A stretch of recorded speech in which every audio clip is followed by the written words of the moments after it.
Hello दोस्तों, welcome to zero I S में आपका स्वागत है दोस्तों। हम लोग आज डे 2 का एमसीक्यू का सॉल्यूशन देखेंगे। ठीक है, कल हम लोगों ने आपको क्वेश्चन दे दिया था और फिर आज उसका सॉल्यूशन देखेंगे। तो डेली बेसिस पे हमारा एमसीक्यू का क्लास चल रहा है। ये क्लास नंबर सेकेंड है।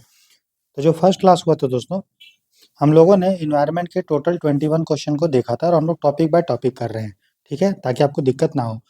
ठीक है, आज हम लोग क्वेश्चन नंबर 21 तो कर चुके थे, फिर से यहाँ पे 21 नंबरिंग हो गया है, कोई इशू नहीं है। तो क्वेश्चन नंबर 21 से लेके जो हमने आपको दे दिया था कल करने की सॉल्यूशन करने के लिए। ठीक है, तो आशा करते हैं कि आप लोग उन क्वेश्चन को अटेम्प्ट कर लिए होंगे। तो क्वेश्चन नंबर 44 तक हमने कल दिया था। ठीक है, ये आपको कल हमने दे दिया था, हिंदी इंग्लिश दोनों में। तो एमसीक्यू जो हम आपको देते हैं वो रात के 9 बजे दे देते हैं और उसका डिस्कशन फिर अगले दिन हम लोग 8 बजे आपको अपलोड करते हैं। तो ये क्लास आपको 8 बजे मिल जाएगा। तो सॉल्यूशन को देखने से पहले कि कौन सा क्वेश्चन का कौन सा आंसर होगा, सबसे पहले जो टॉपिक से हमने क्वेश्चन आपको दिया है उन टॉपिक को अच्छे से पढ़ लेते हैं। फिर जो है क्वेश्चन को अटेम्प्ट करना आपके लिए अच्छा हो जाएगा। ठीक है, और आपको चीज़ें समझ में भी आएगी।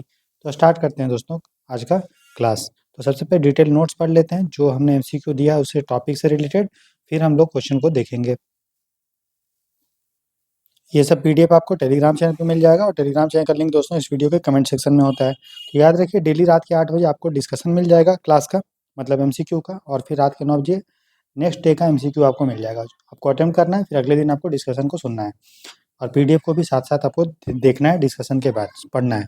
ठीक है? पीडीएफ मैंने हिंदी इंग्लिश दोनों में बनाया है, बाइलिंगुअल में, ताकि दोनों मीडियम के बच्चे आसानी से पढ़ पाएँ।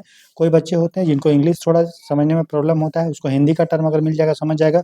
कोई बच्चे होते हैं जो हिंदी मीडियम के होते हैं, उसको इंग्लिश का टर्म समझने में आसानी होता है। तो इसलिए हमने मिक्स करके बनाया ताकि कोई दिक्कत किसी को ना हो।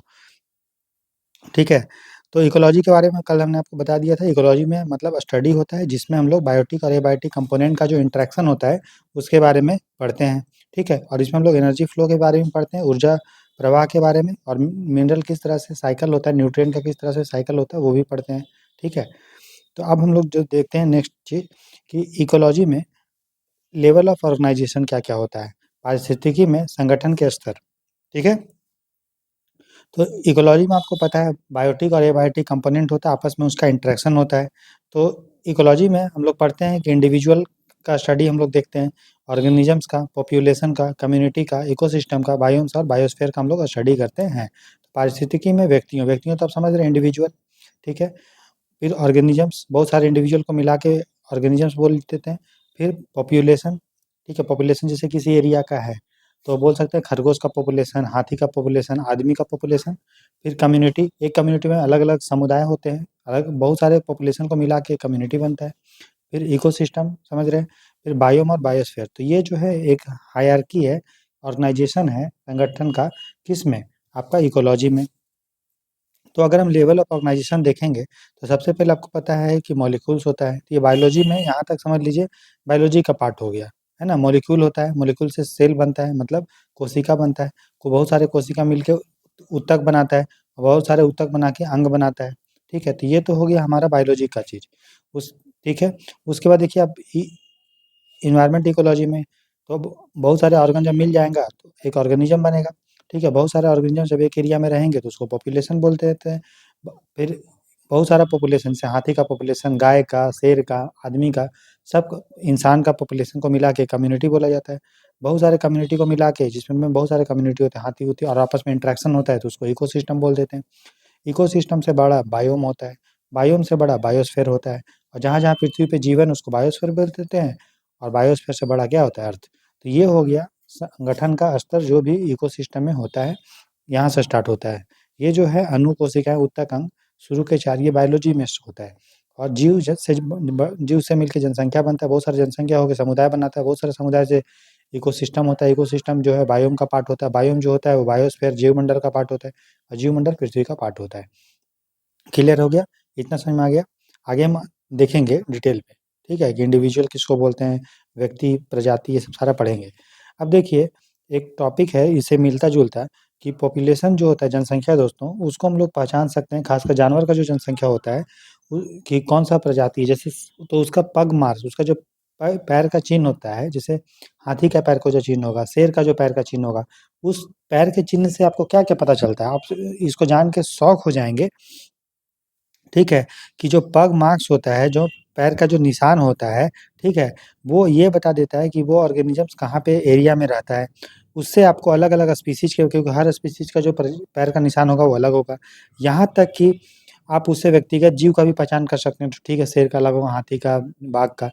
यहाँ तक कि आप समझिए कि पैर के चिन्ह से आप उसका सेक्स तक बता सकते हैं, लिंग बता सकते हैं। नर का अगर मान लो पैर का निशान है, बाघ का मेल अगर है और फीमेल है, दोनों का पैर का निशान अलग-अलग होगा। ऐज भी पता चल जाता है, छोटा अगर पैर का निशान होगा मतलब बच्चे का है, ठीक है? बड़ा होगा तो मतलब जो है वयस्क का है, एडल्ट का है, समझ रहे हो?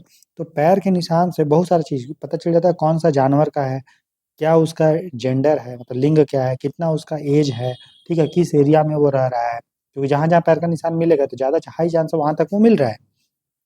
तो ये बहुत इम्पोर्टेंट है, याद रखिएगा कि पैर के निशान से बहुत सारी चीज़ आप जान सकते हैं, ठीक है? इसे हमने क्वेश्चन भी आपको दिया है। अब देखिए जो इकोसिस्टम में जो हमारा अम, या इकोलॉजी में जो हमारा संगठन होता है, तो सबसे पहले हम लोग पढ़ते हैं इंडिविजुअल के बारे में, व्यक्ति के बारे में। तो व्यक्ति आप समझ रहे हैं, व्यक्ति मतलब हम और आप, मतलब सिंगल इंडिविजुअल को, एक ऑर्गेनिज़्म जो इंडिविजुअल उसको तब बोलते हैं, जब वो कोई काम करने के लिए खुद से या इंडिपेंडेंट तरीक़ा से या डिपेंड होके वो कर सकता है, उसको इंडिविजुअल बोला जाता है, या जीव।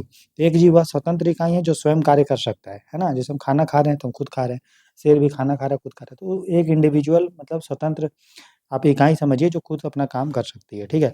बहुत सारे इंडिविजुअल को मिला के जो आपस में सेक्स कर सकते हैं और बच्चा को जन्म दे सकते हैं, तो उसको एक प्रजाति बोला जाता है, स्पीशीज़। तो स्पीशीज़ क्या होता है? बहुत सारे इंडिविजुअल का ग्रुप को स्पीशीज़ बोलते हैं, प्रजाति बोलते हैं। जैसे बाघ का बहुत सारा होगा ग्रुप जो आपस में बाघ का जन्म ले सकता है, सेक्स कर सकता है, रिप्रोड्यूस कर सकता है, प्रजनन कर सकता है, बच्चा उत्पन्न कर सकता है, और भी हेल्दी ऑफस्प्रिंग, ठीक है ना? सक्षम संतति, तो उसको बोलते हैं। तो उसको एक प्रजाति बोला जाता है। जैसे हाथी का अलग प्रजाति होगा, बाघ का अलग होगा, ठीक है? इंसान का अलग होमो सेपियंस, है ना? लेकिन बाघ और शेर दोनों सेक्स कर सकता है, मान लीजिए, लेकिन जो बच्चा उत्पन्न होगा वो हेल्दी बच्चा नहीं होगा, वो मर जाएगा, ठीक है? तो जो फर्टाइल मतलब स्पीशीज़ उसको बोलते हैं, ग्रुप ऑफ इंडिविजुअल्स, ठीक है? अगर आपस में सेक्स कर पा रहे हैं और हेल्दी ऑफस्प्रिंग को जन्म दे पा रहे हैं, इंटरब्रीडिंग करके प्रोड्यूस कर पाते हैं फर्टाइल ऑफस्प्रिंग, मतलब सक्षम संतति, तब वो वैसे ग्रुप ऑफ इंडिविजुअल को स्पीशीज़ बोला जाता है, ठीक है? तो स्पीशीज़ आपको पता है, अगर हम कोई भी जीव-जंतु को बाँटते हैं तो बेसिक जो इकाई है वो है स्पीशीज़, जो हमारा साइंटिफिक नेम होता है। जैसे इंसान का होमो सेपियंस, शेर का है, उसको भी क्या है, हमको शेर का याद नहीं है, आपको दिखा देते हैं। तो देखिए ये साइंटिफिक नेम है, जैसे हॉर्स का होता है इक्वस कोपाबेलस, और ये स्पीशीज के नाम पे होता है ना? हाउस क्रो का ये होता है, लायन का देखिए पैंथेरा लियो होता है, ठीक है? किंग कोबरा का कुछ और होता है। तो ये जो हम स्पीशी जानवर का अलग-अलग नाम रखते हैं, मतलब वो एक ग्रुप ऑफ इंडिविजुअल होते हैं, आपस में वो रिप्रोड्यूस कर सकते हैं, हेल्दी ऑफस्प्रिंग को जन्म दे सकते हैं। तो बेसिक बाँटने का जो फाउंडेशन है, आधार है ऑर्गेनिज़म्स को अलग-अलग ग्रुप में बाँटने का, वो है उसका साइंटिफिक नेम, और साइंटिफिक नेम जो दिया जाता है वो स्पीशीज़ के नाम पे दिया जाता है। समझ में आ रहा है? तो इसीलिए स्पीशीज़ को बोलते हैं are the basic unit of taxonomy. Taxonomy वही है, वर्गीकरण करने का स्टडी को टैक्सोनॉमी बोलते हैं, and denoted by Latin binomial name. Binomial name वही 2 नाम होता है, अब देखिए हमने दिखाया था आपको, ठीक है? जैसे होमो सेपियंस दोनों मिला के होमो सेपियंस बना, है ना? तो ये हो गया इंडिविजुअल, अब समझ में आ गया, जो खुद से इंडिपेंडेंट कुछ कर सकते हैं, खा पी सकते हैं। और स्पीशीज़ मतलब बहुत सारे इंडिविजुअल को स्पीशीज़ तब बोलेंगे जब वो रिप्रोड्यूस करके हेल्दी ऑफस्प्रिंग को जन्म दे पाएँगे। फिर पॉपुलेशन क्या होगा? जो एक एरिया में रहने वाले जितने भी एक टाइप का स्पीशीज है, उसके संख्या को पॉपुलेशन बोलते हैं, ठीक है? ये तो क्या है? Population is a community of interbreeding organisms, जो इंटर सेम स्पीशीज अगर इंटरब्रीडिंग कर पा रहे हैं, ठीक है? और हेल्दी ऑफस्प्रिंग को जन्म दे पा रहे हैं, वो जिस एरिया में रह रहे हैं, जितना उनका संख्या है, तो उसको हम लोग पॉपुलेशन बोलते हैं।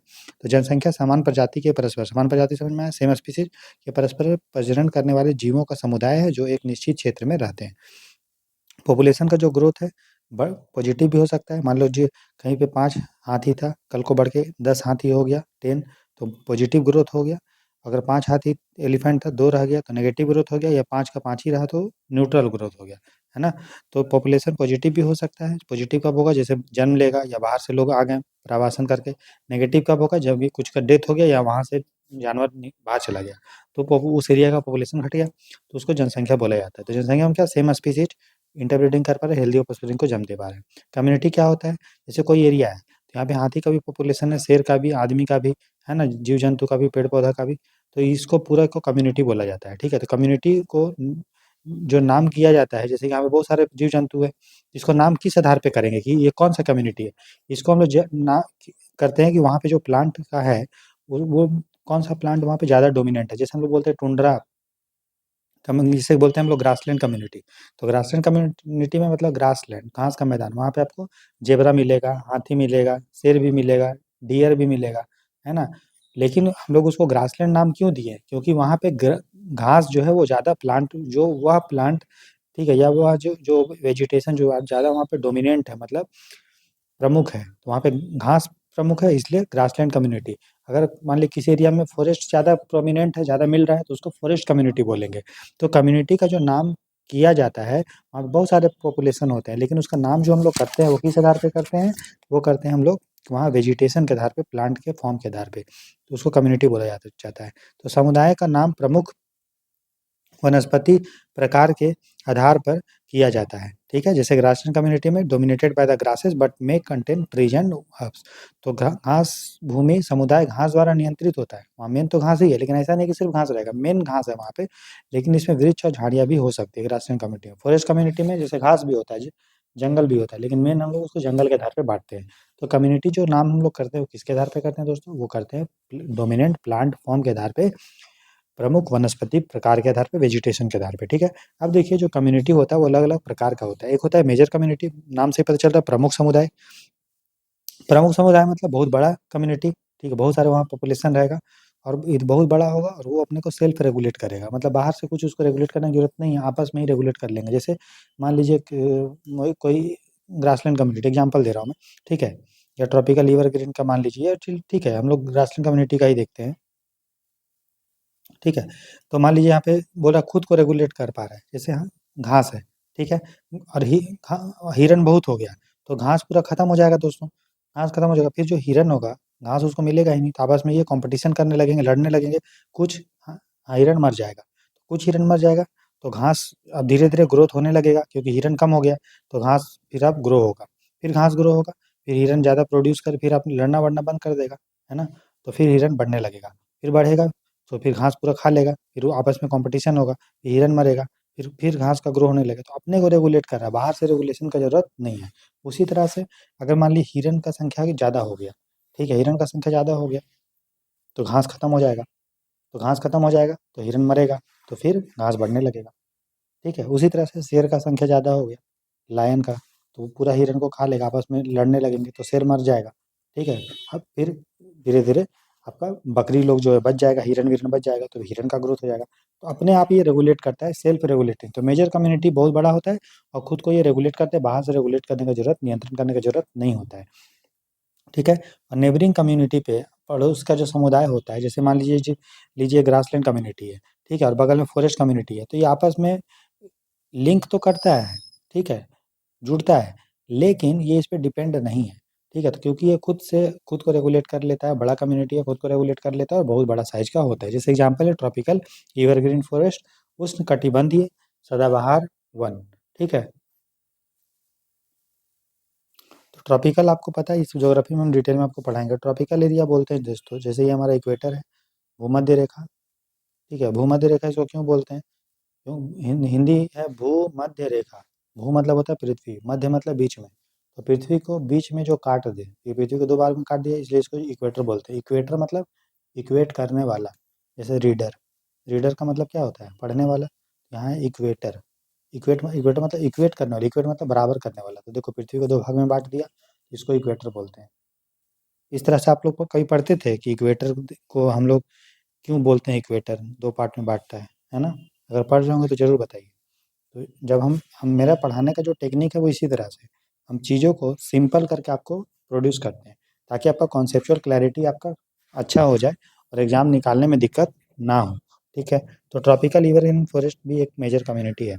माइनर कम्युनिटी के बारे में बात करेंगे तो ठीक मेजर कम्युनिटी का उल्टा हो जाएगा, मतलब ये छोटा होगा और रेगुलेट खुद पे नहीं कर पाएगा, दूसरे पे डिपेंड होगा, ठीक है? तो it depend on the neighbouring community, इसको सोसाइटी भी बोला जाता है। माइनर कम्युनिटी को हम लोग सोसाइटी, समाज भी बोल सकते हैं आप, जैसे कि कीड़ा-मकोड़ा का समाज, मतलब कोई एरिया है, ठीक है, इसमें बहुत छोटा कम्युनिटी है, तो हम उसको समुदाय भी मतलब सोसाइटी भी बोल सकते हैं। ठीक है, जैसे गाय का गोबर है, तो गाय का गोबर में जो लाइकेन है, वो भी जैसे गाय का गोबर में लाइकेन, आप समझते हो लाइकेन मतलब अलगी और फंगस को लाइकेन बोलते हैं।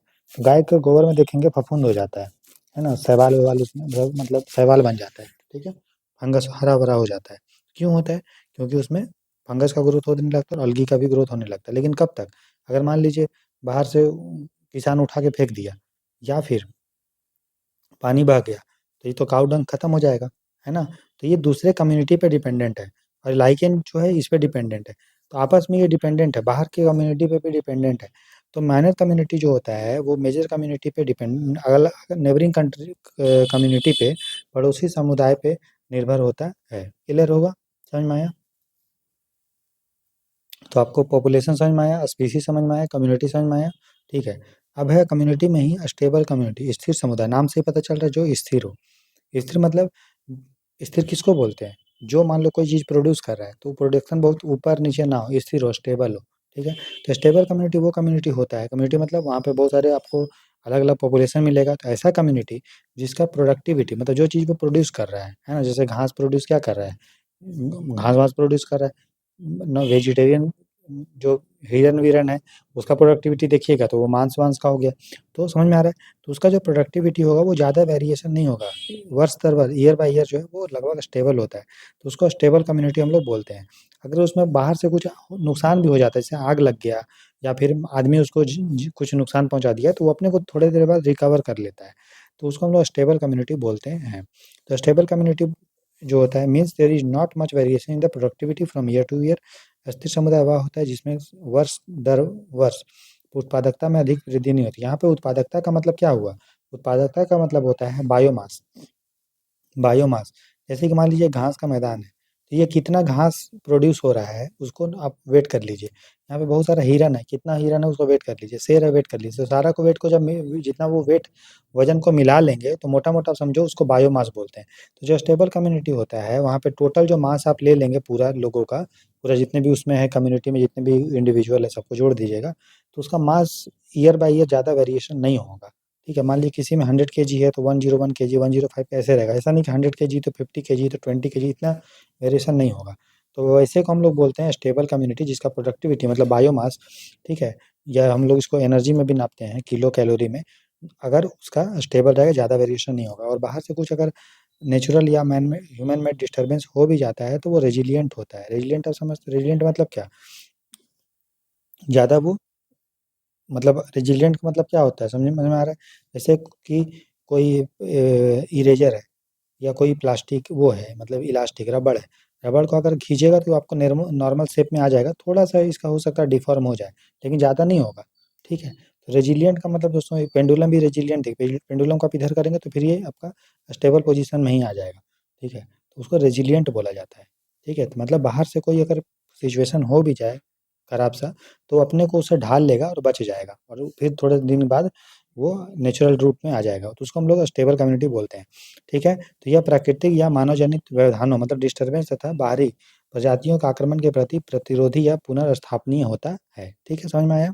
चलिए, इकोसिस्टम, इकोसिस्टम के बारे में ऑलरेडी हमने आपको बता दिया कि इकोसिस्टम में क्या होता है, बायोटिक और एबायोटिक कंपोनेंट जो रहते हैं आपस में इंटरेक्शन करते हैं, बहुत सारे ऑर्गेनिजम्स आपस में इंटरेक्ट करते हैं अपने अपने साथ और इन्वायरमेंट के साथ। तो उसको हम लोग बोल देते हैं दोस्तों इको सिस्टम। तो एक इकोसिस्टम हिंदी में बोलते हैं पारिस्थितिकी तंत्र, constitutes habitat of various species. Ecosystem में अलग-अलग स्पीसीज होते हैं, हैबिटेट होते हैं, मैंने बताया था हैबिटेट जो होता है वो इकोसिस्टम का पार्ट होता है जिसमें जीवन होता है, और एक इकोसिस्टम में बहुत सारे हैबिटेट हो सकते हैं, usually overlapping with each other, और ओवरलैप भी कर सकता है। लेकिन फिर भी हैबिटेट भले ही सेम हो, लेकिन फिर भी क्यों रह पा रहा है, क्यों लड़ के मर नहीं जाता है? क्योंकि उन लोग का जो नीश होता है वो अलग-अलग होता है। मैंने आपको कल भी बताया था नीश के बारे में, आगे भी हम इसको डिटेल में पढ़ेंगे। ठीक है, तो एक इकोसिस्टम में बहुत सारे हैबिटेट होते हैं, और हो सकता है कि हैबिटेट आपस में जो है वो ओवरलैप भी करे। ठीक है, मिल के मतलब मिले भी। जैसे कि मान लीजिए हिरन है, तो हिरन जिस एरिया में रह रहा है दोस्तों, वहाँ पे आप देखिएगा बाघ भी रहेगा। ठीक है, वहाँ पे देखिए ज़ेब्रा भी रहता है, लेकिन फिर भी सब आपस में ज़िंदा है, मर नहीं रहे हैं। ज़ेब्रा भी देखिए, ज़ेब्रा ज़ेब्रा को अगर आप देखेंगे या फिर जिराफ देखेंगे, तो जिराफ से ये पेड़ है, ठीक है, ये पेड़ है, ठीक है, ठीक है, तो जिराफ होता है, देखिए उसका जो लंबा होता है, इसका मुंह लंबा होता है, तो ये ऊपर वाला खा लेता है। ठीक है, वहीं हिरन देखिए वो नीचे वाला खा लेगा। ठीक है, समझ में आ रहा है? पक्षी ऊपर वाला फल-वल खा लिया, ठीक है? तो सब आपस में डिपेंडेंट है। भले देखो जिराफ भी यहीं पे रह रहा है, हिरन भी इधर ही रह रहा है, पक्षी भी इसी में रह रहा है, सब अगल-बगल यहीं रह रहे हैं, लेकिन फिर भी आपस में ज़िंदा है, क्यों? क्योंकि उनका जो इकोलॉजिकल नीश है, जिसको हम लोग बोलते हैं पारिस्थितिक निक बोलते हैं या नीश बोलते हैं, वो अलग-अलग होता है, ठीक है? आगे हम देखेंगे। तो इकोसिस्टम में ऑर्गेनिज्म जो होता है आपस में इंटरेक्ट करता है और एनवायरनमेंट के साथ भी करता है, एक दूसरे से पर्यावरण से संपर्क में रहते हैं, कल हमने इसके बारे में देखा था। और एनर्जी का एक्सचेंज होता है, एनर्जी का एक्सचेंज हम लोग कल भी देखे थे और हम लोग आगे भी पढ़ेंगे, ठीक है? जब हम लोग न्यूट्रिएंट साइकिल के बारे में बात करेंगे ना और पिरामिड ऑफ एनर्जी का देखेंगे तो उसमें हम लोग ये देखेंगे एनर्जी के बारे में कि किस तरह एनर्जी फ्लो होता है और हम लोग न्यूट्रिएंट का साइक्लिंग भी आगे पढ़ेंगे। तो उस तरह से वो आपस में इंटरेक्शन करते हैं। फिर देखते हैं इकोलॉजिकल नीड्स। इकोलॉजिकल नीड्स मतलब समझिए कि वह जानवर क्या-क्या काम कर रहा है और कैसे कर रहा है, मतलब कहाँ रह रहा है, क्या खा रहा है, कैसे रिप्रोड्यूस कर रहा है, कितना टेम्परेचर उसको जीने के लिए चाहिए उसको। और आपको पता है कोई भी ऑर्गेनिजम्स का जो इकोलॉजिकल नीड्स होगा वो सेम नहीं होगा। मतलब ऐसा नहीं होगा कि वो लोग सेम जैसे सेम एक ही तरह से खाएगा, एक ही तरह से रहेगा, एक ही तरह से रिप्रोड्यूस करेगा, सेम टेम्परेचर चाहिए, सेम उसको रिप्रोडक्शन चाहिए, फिजिकल कंडीशन, तापमान, टेम्परेचर सब सेम चाहिए। ऐसा होगा तो क्या होगा समझ रहे हो? कोई भी ऑर्गेनिज्म 2 ऑर्गेनिजम्स का या स्पीशीज़ का सेम इकोलॉजिकल नीड्स नहीं होगा। होगा तो क्या होगा? आपस में वो लड़ेंगे और मर जाएँगे। तो एक जो होगा वो एक्सटिंक्ट हो जाएगा। जो बोला जाता है जो डार्विन का सिद्धांत है ना? सर्वाइवल ऑफ द फिटेस्ट कि अगर आपस में कॉम्पिटिशन होगा तो एक प्रजाति विलुप्त हो जाएगा, ठीक है? तो कोई भी स्पीशीज़ का नीश जो होगा वो सेम नहीं होगा। नीश का मतलब हुआ कि एक इकोसिस्टम में वो कोई भी ऑर्गेनिज़्म जो है या स्पीशीज़ है वो क्या-क्या काम कर रहा है, कैसे रह रहा है, कैसे खा रहा है और सेम तो नहीं हो सकता। आप कोई भी एग्ज़ाम्पल ले लीजिए, चूहा का ले लीजिए, गिलहरी का ले लीजिए, ठीक है? चूहा क्या बिल बना के रहता है और गिलहरी पेड़ पे रहता है। चूहा जो है वो आपका जो गिलहरी है वो फल-वल को तोड़-ताड़ के खा लेता है अपने दाँत से, लेकिन चूहा जो है वो कुछ और खाएगा। तो भले दोनों एक ही जैसा है, लेकिन देखिए दोनों अलग-अलग टाइप का है। उसी तरह से आप जिराफ देखिए, हिरन देखिए, है ना? अलग-अलग पक्षी देखिए, चिड़िया जो है वो कुछ और खाएगा, जो कौवा है वो कुछ और खाएगा, चीलबाज कुछ और खाएगा, तो सब पक्षी है, लेकिन सबका इकोलॉजिकल नीड्स अलग-अलग है। हो सकता है एक पेड़ में बहुत सारे जीव-जंतु रह रहे होंगे, पक्षी-वक्षी, कीड़ा-मकोड़ा सब, लेकिन सब जो है वो अलग-अलग अपना तरह से रहता है, खाता है, पीता है, रिप्रोड्यूस करता है, सेक्स करता है और मज़े से रहता है। क्यों रह पाता है? क्योंकि सबका इकोलॉजिकल नीश अलग-अलग है। नीश मतलब समझ लीजिए कि वो क्या-क्या काम कर रहा है, कैसे कर रहा है, वो नीश कहलाता है। हैबिटेट मतलब होता है कि वह कहाँ रह रहा है। नीश मतलब वो क्या काम कर रहा है, तो दोनों में अंतर है। जैसे एक घर है, एक घर में सब बहुत सारे लोग रह रहे हैं, अच्छे से रह रहे हैं, खुशी से रह रहे हैं, ठीक है? लेकिन सबका काम अलग-अलग है। ठीक है? जैसे जो कुछ लोग खाना बनाएँगे, कोई जॉब करेगा, कोई बच्चे को सँभालेगा, है ना? कोई झाड़ू-पोछा करेगा, सबका अपना-अपना काम है। कोई डॉक्टर है, कोई इंजीनियर है ना? कोई किसानी कर रहा है, कोई खेती कर रहा है, ठीक? तो ये चीज़ है। तो इकोलॉजिकल नीश मतलब refers to the unique functional role and position of a species in its habitat और इकोसिस्टम। नीच किसी प्रजाति की उसके आवास या पारिस्थितिक तंत्र में विशिष्ट क्रियात्मक भूमिका और स्थान को दर्शाता है, ठीक है?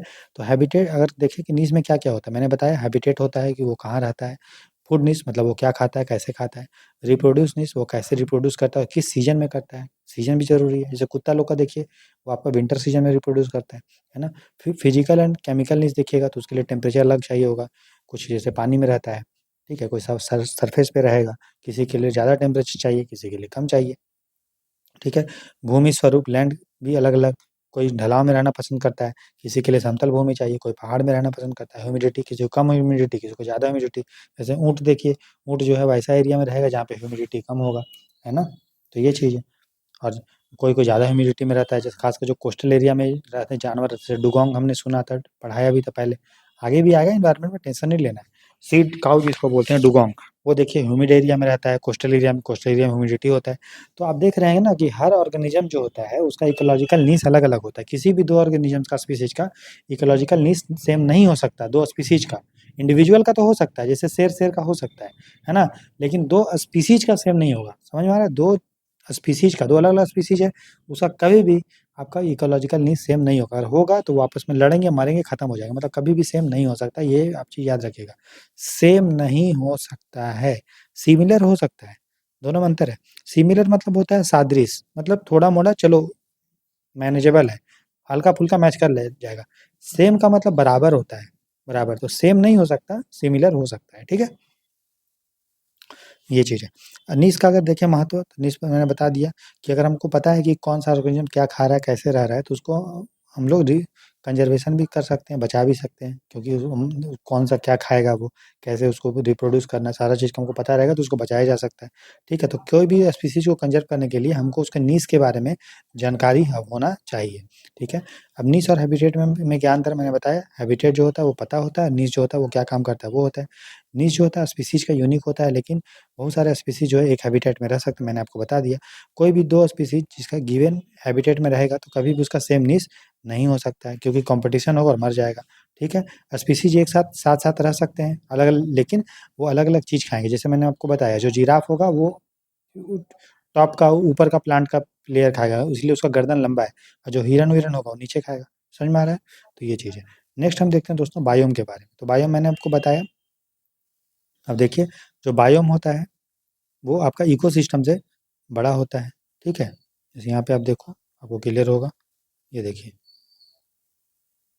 हुँ, देखिए, जो बायोम होता है वो इकोसिस्टम से बड़ा होता है, लेकिन बायोस्फीयर से छोटा होता है। ये आप थोड़ा ऑर्डर को याद कर लीजिएगा। कोई भी आप शॉर्टकट बना सकते हैं, जैसे PC, population, community, ecosystem, biome, ऐसे का कुछ भी याद कर लीजिए, ऐसे हो जाएगा।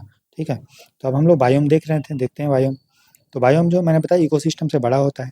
तो ठीक है, कम्युनिटी ये सबसे बड़ा होता है, क्योंकि कम्युनिटी बहुत सारे कम्युनिटी को मिला के इकोसिस्टम बनता है। तो बायोम को हम बोल सकते हैं, biome is a large naturally occurring community. बड़ा कम्युनिटी को बायोम बोला जा सकता है, जिसमें फ्लोरा और फौना होता है किसी भी एरिया में। ठीक है, तो बायोम एक बड़ा प्राकृतिक वनस्पति और जीव समुदाय है जो किसी मुख्य हैबिटेट में पाया जाता है, जैसे rain forest biome, tundra biome. तो बायोम जो होता है वो हैबिटेट से डिफरेंट है, क्योंकि एक बायोम में बहुत सारा हैबिटेट हो सकता है ना, जैसे टुंड्रा बायोम है तो इसमें अलग अलग आवास हो सकता है ना जानवर का।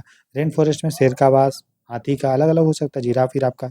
जिराफ वैसे हम लोग ग्रासलैंड में मिलते हैं, लेकिन रेन फॉरेस्ट में बहुत सारा जानवर मिलता है, बंदर बंदर हो गया, शेर हो गया, एनाकोंडा हो गया, अजगर हो गया, वो सब सबका हैबिटेट अलग अलग हो, आवास अलग अलग होगा। तो एक बायोम में बहुत सारा हैबिटेट देखने को मिलता है, इकोसिस्टम देखने को मिलता है।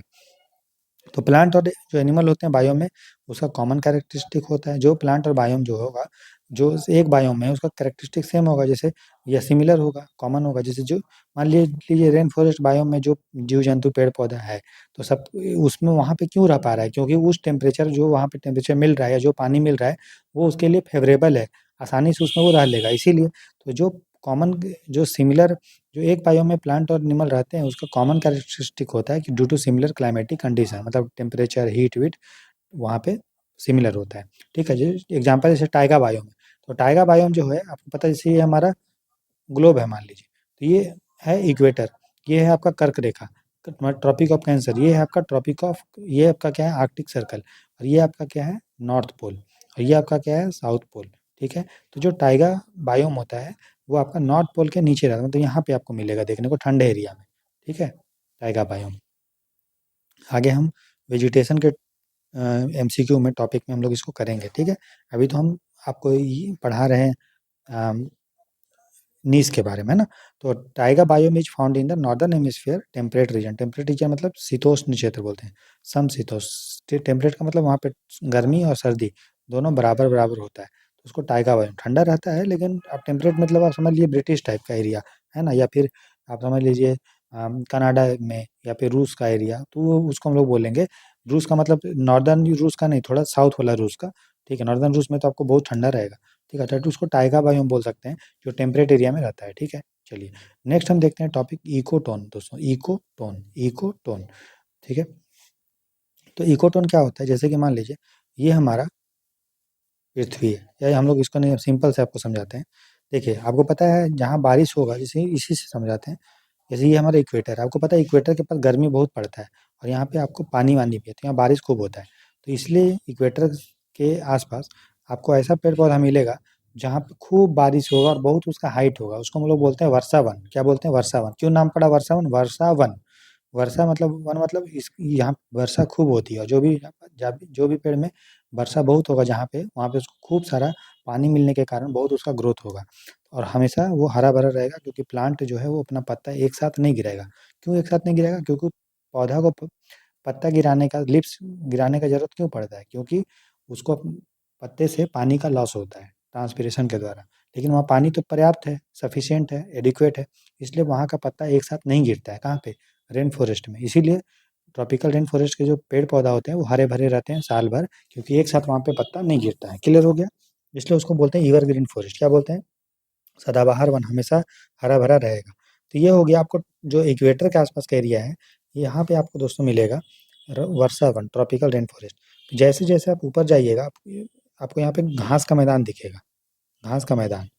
जैसे देखिए, जो कांगो-वांगो के आस-पास एरिया है, ठीक है, इक्वाडोर के आस-पास, वहाँ पे आपको क्या मिलेगा, अमेज़न फ़ॉरेस्ट और वो अमेज़न फ़ॉरेस्ट चलो ब्राज़ील वाला जो इक्वाडोर के आस-पास एरिया वो हो गया। फिर अफ्रीका में भी आपको मिलेगा फ़ॉरेस्ट, है ना, वर्षावन। जैसे आप ऊपर जाइएगा, तो ये आपको वहाँ पे ग्रासलैंड मिलेगा, सवाना ग्रासलैंड, ठीक है? और फिर उसके ऊपर जाइएगा तो सहारा डेज़र्ट मिलेगा, ठीक है? क्योंकि आपको पता है कि जैसे-जैसे हम इक्वेटर से भूमध्य रेखा से ऊपर जाते हैं, ठीक है, तो सूर्य का जो प्रकाश होता है वो कम होते जाता है, ठीक है? जिसके कारण क्या होगा, पानी का इवापोरेशन कम होगा, पानी जो है भाप बन के उड़ेगा कम, क्योंकि सूर्य का गर्मी कम है।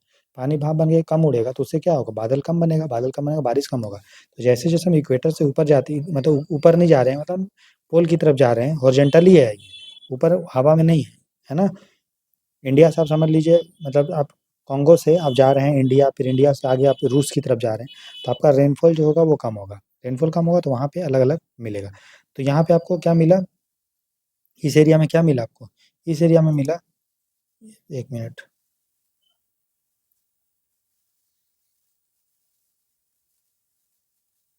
जो ये एरिया था दोस्तों, यहाँ पे आपको क्या मिल गया? यहाँ पे मिल गया वर्षा वन, ठीक है? जैसे-जैसे आप थोड़ा आप ऊपर गए, तो वहाँ पे आपको मिल गया क्या? ग्रासलैंड। हरा रहेगा, लेकिन थोड़ा कम रहेगा, ग्रासलैंड रहेगा, ठीक है? तो यहाँ पे आपको क्या मिला? ग्रासलैंड इस एरिया में, ठीक है? समझ रहे हैं? यहाँ पे क्या मिल गया? ठीक है? यहाँ पे आपको, अरे यार! यहाँ पे क्या मिला? घास। यहाँ पे क्या मिला? घास, ठीक? फिर जैसे आप ऊपर गए, तो वहाँ पे आपको क्या मिलेगा? डेज़र्ट। यहाँ पे क्या मिलेगा? पीला से डेज़र्ट। समझ में आ रहा है? सिंपल। यहाँ पे ट्रॉपिकल रेन फॉरेस्ट वर्षा वन हुआ, उसके ऊपर गए तो सवाना ग्रासलैंड, सिंपल सा है, ठीक है? ग्रासलैंड मिलेगा मतलब, और उसके ऊपर जाएँ, क्यों ग्रासलैंड मिल रहा है? क्योंकि पेड़-पौधा को उतना पानी नहीं मिल पा रहा है कि वो पेड़ के रूप में ग्रो हो, और वहाँ पे बहुत ज़्यादा हीट रहता है, आग भी लगते रहता है, ठीक है? घास को अपना घास जो होगा आपस में टकराएगा तो फ्रिक्शन के कारण आग लगेगा, तो छोटा-छोटा पेड़ अगर निकलता भी होगा तो वो जल के खत्म हो जाता होगा, ठीक है? तो ग्रासलैंड में इसलिए जो है पेड़ आपको कम दिखेगा, ठीक है? फिर और आगे आगे जाएँगे आप, ठीक है? लैटीट्यूड और बढ़ाएँगे तो आप पहुँच जाएँगे टेम्परेट एरिया के आस-पास, और वहाँ पे जो है आपको मतलब थोड़ा-सा सब ट्रॉपिकल एरिया हम बोलेंगे, 30 से 35 degree north and south latitude में, साउथ में भी। तो यहाँ पे आपको जो है वो डेज़र्ट मिलेगा, जैसे सहारा डेज़र्ट है, अरेबियन डेज़र्ट है, ठीक है? वो है। तो देखो, ये तो इकोटोन किसको बोलते हैं? तो इकोटोन बोलते हैं 2 डिफरेंट, जब हमारा 2 डिफरेंट, ठीक है? 2 डिफरेंट जो इकोसिस्टम होता है, देखो, या बायोम होता है, देखो ये हमारा हो गया, ये जो एरिया हो गया, ये हो गया रेन फॉरेस्ट का एरिया, ठीक है? और ये हो गया डेज़र्ट का एरिया, तो बीच वाला एरिया क्या हो गया? इकोटोन बोलते हैं। तो 2 डिफरेंट इकोसिस्टम या बायोम भी बोला जा सकता है इसको, उसके बीच का जो एरिया होता है, ट्रांजिशन जो क्षेत्र, संक्रमण क्षेत्र होता है, उसको इकोटोन बोलते हैं। समझे? 2 डिफरेंट इकोसिस्टम या बायोम के बीच का जो ज़ोन होता है, वो या उन दोनों के बीच में जो एरिया होता है, उसको हम लोग क्या बोलते हैं? इकोटोन बोलते हैं। समझ में आया? उसी तरह देखिए, ये तो हो गया ग्रासलैंड का एग्ज़ाम्पल। तो ग्रासलैंड क्या है दोस्तों? एक इकोटोन है, ठीक? दूसरा देखिए, जैसे ये हमारा इंडिया है, ठीक है? नदी दोस्तों इधर से आ रहा है, मान लो गंगा नदी इधर से निकला, इधर से आया, ठीक है? तो गंगा नदी जो निकल रहा है, तो गंगा नदी में पानी जो है वो कैसा है? रिवर वाटर है वो, फ्रेश वाटर है ना? वो क्या है? Fresh water. फ्रेश वाटर, इसका पीपीटी 5 पीपीटी से कम है। मैंने आपको कल बताया था ये सब पीपीटी के बारे में। और यहाँ ये समुद्र में मिल रहा है, समुद्र में मिल रहा है। समुद्र का जो पीपीटी होता है वो 35 पीपीटी से अधिक होता है। ये मतलब ये जो नदी का पानी है वो पूरा मतलब कैसा पानी है? वो ताज़ा पानी है, नमक कम है, बहुत कम है। और समुद्र का जो पानी है, ओशियन का, वो 35 पीपीटी से अधिक है, बहुत ज़्यादा खारा है। तो यहाँ पे जो पानी, यहाँ का जो पानी होगा, जहाँ पे समुद्र में जस्ट नदी जो मिल रहा है, तो ये जो पानी होगा, ये पानी ना तो ज़्यादा खारा होगा समुद्र के जैसा, और ना ही मीठा होगा फिर नदी के जैसा, ये दोनों का मिक्स होगा। तो ये जो एरिया को इकोटोन बोला जाता है, क्योंकि इसके जब इधर जाइएगा तो रिवर आपको दिख जाएगा, और इसके रिवर इकोसिस्टम या रिवर बायोम, और इसके इधर जब चले जाइएगा तो आपको मैरीन इकोसिस्टम दिखेगा। तो ये क्या हो गया, ये जो हमारा एरिया हो गया, जो इसको हम लोग यहाँ पे क्या मिलेगा? मैनग्रोव मिलेगा, यहाँ पे एस्चुरी होगा, जो भी, या फिर इसको दलदल का एरिया बोल सकते हैं, या रिवर बैंक, नदी का जो किनारा, अभी हम देखते हैं आगे नदी का रिवर बैंक, अभी रुक जाइए। तो इसको हम लोग क्या बोलते हैं? इकोटोन। समझ में आया? तो मैनग्रोव हो गया, एस्चुरी हो गया, मार्शलैंड जो दलदल का, देखो दलदल वाला जो भूमि है, दलदल का भूमि, तो दलदल भूमि आप देखे होंगे, जैसे ये नदी बह रहा है, ठीक है, ये तालाब है मान लीजिए, तालाब है मान लीजिए, ठीक है, तो यहाँ पे वाटर है, पूरी तरह से यहाँ पे पानी है, यहाँ पे आपको ज़मीन है, पूरा ठोस ज़मीन। लेकिन जैसे ही नदी का आप अगल-बगल का एरिया देखेंगे, ये एरिया देखिए, ये रहा पॉन्ड का, तो ये एरिया ना तो पूरा गीला होगा नदी के जैसा, और ना ही लैंड के जैसा, जब धरातल के जैसा पूरा ठोस होगा। ये एरिया थोड़ा दलदली टाइप का होगा, है ना? थोड़ा दलदल टाइप का होगा।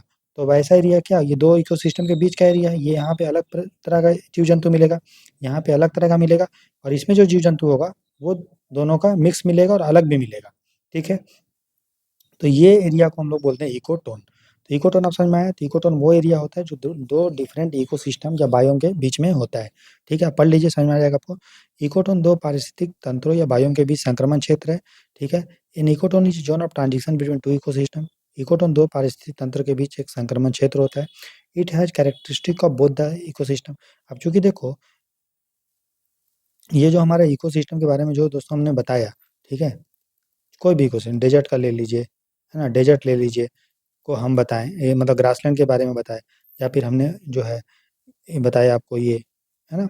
ग्रासलैंड के बारे में बताया जो आपका डेज़र्ट और रेन फॉरेस्ट के बीच में था, या फिर हमने नदी मैनग्रोव के बारे में बताया जो नदी और समुद्र के बीच में था। तो यहाँ पे जो जीव-जंतु मिलते हैं, वो आपका नदी वाला तो मिलेगा ही, समुद्र वाला मिलेगा ही, यहाँ पे कुछ यूनिक भी मिलेगा जो ना तो नदी में मिलेगा ना तो यहाँ मिलेगा, ठीक है? तो मतलब ये जो ज़ोन होता है जिसको इकोटोन बोलते हैं, वहाँ पे जो जीव-जंतु जो भी मिलते हैं पेड़-पौधा, उसका बायोडायवर्सिटी जैव विविधता जो होता है वो ज़्यादा होता है, ठीक है? दोनों बगल के अगल-बगल के इकोसिस्टम या बायोम से, ठीक है?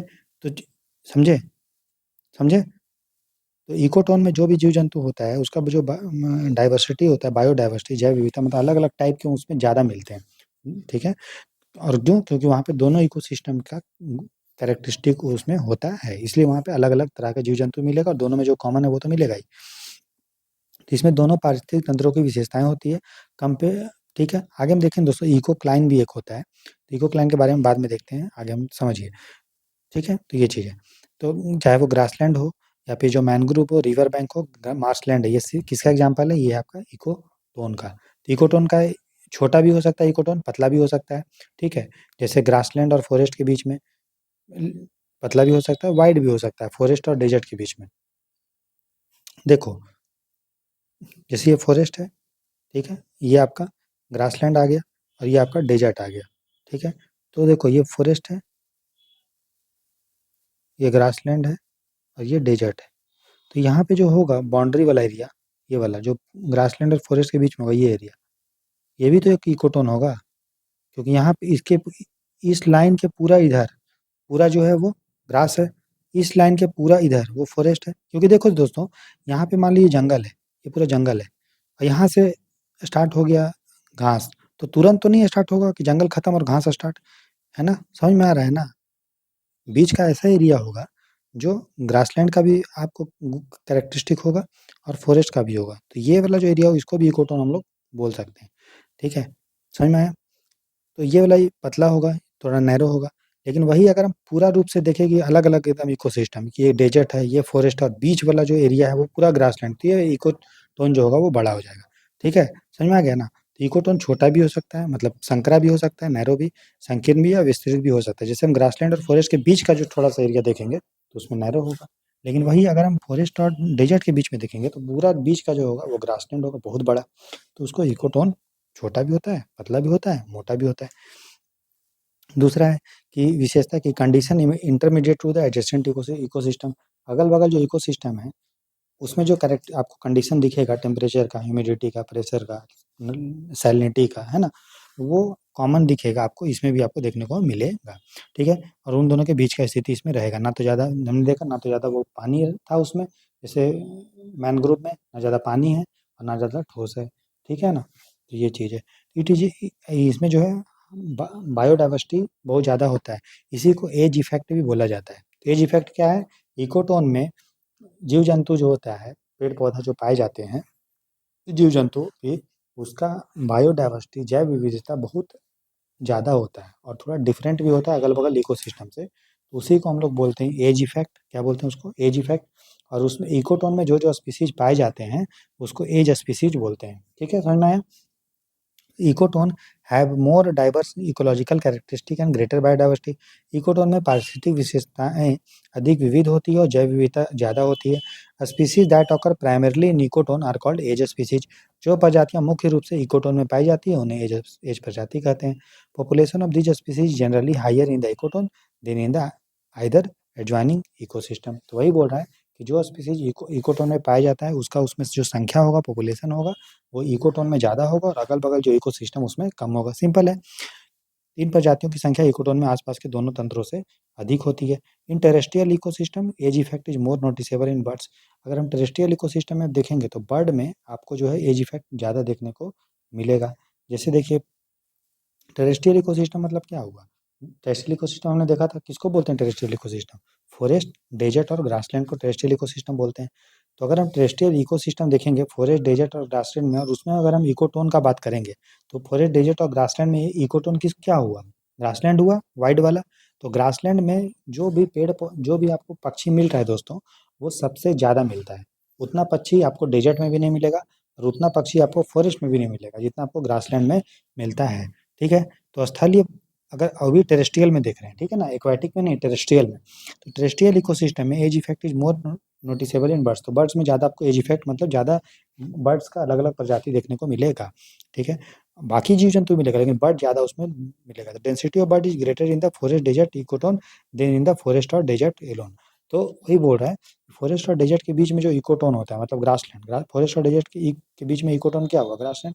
तो ग्रासलैंड में जो डेंसिटी ऑफ बर्ड्स मतलब बर्ड्स का जो घनत्व आपको देखने को मिलेगा, संख्या देखने को मिलेगा, वो ना तो ज़्यादा उतना फॉरेस्ट में आपको देखने को मिलेगा उतना ज़्यादा टाइप्स का और संख्या, और ना ही डेजर्ट में उतना ज़्यादा टाइप और संख्या का मिलेगा। ठीक है, क्लियर है? तो ये चीज़ है। जैसे डेजर्ट में बात करें, डेजर्ट में पक्षी आपको कहाँ उतना देखने को मिलता है? शुतुरमुर्ग ये सब।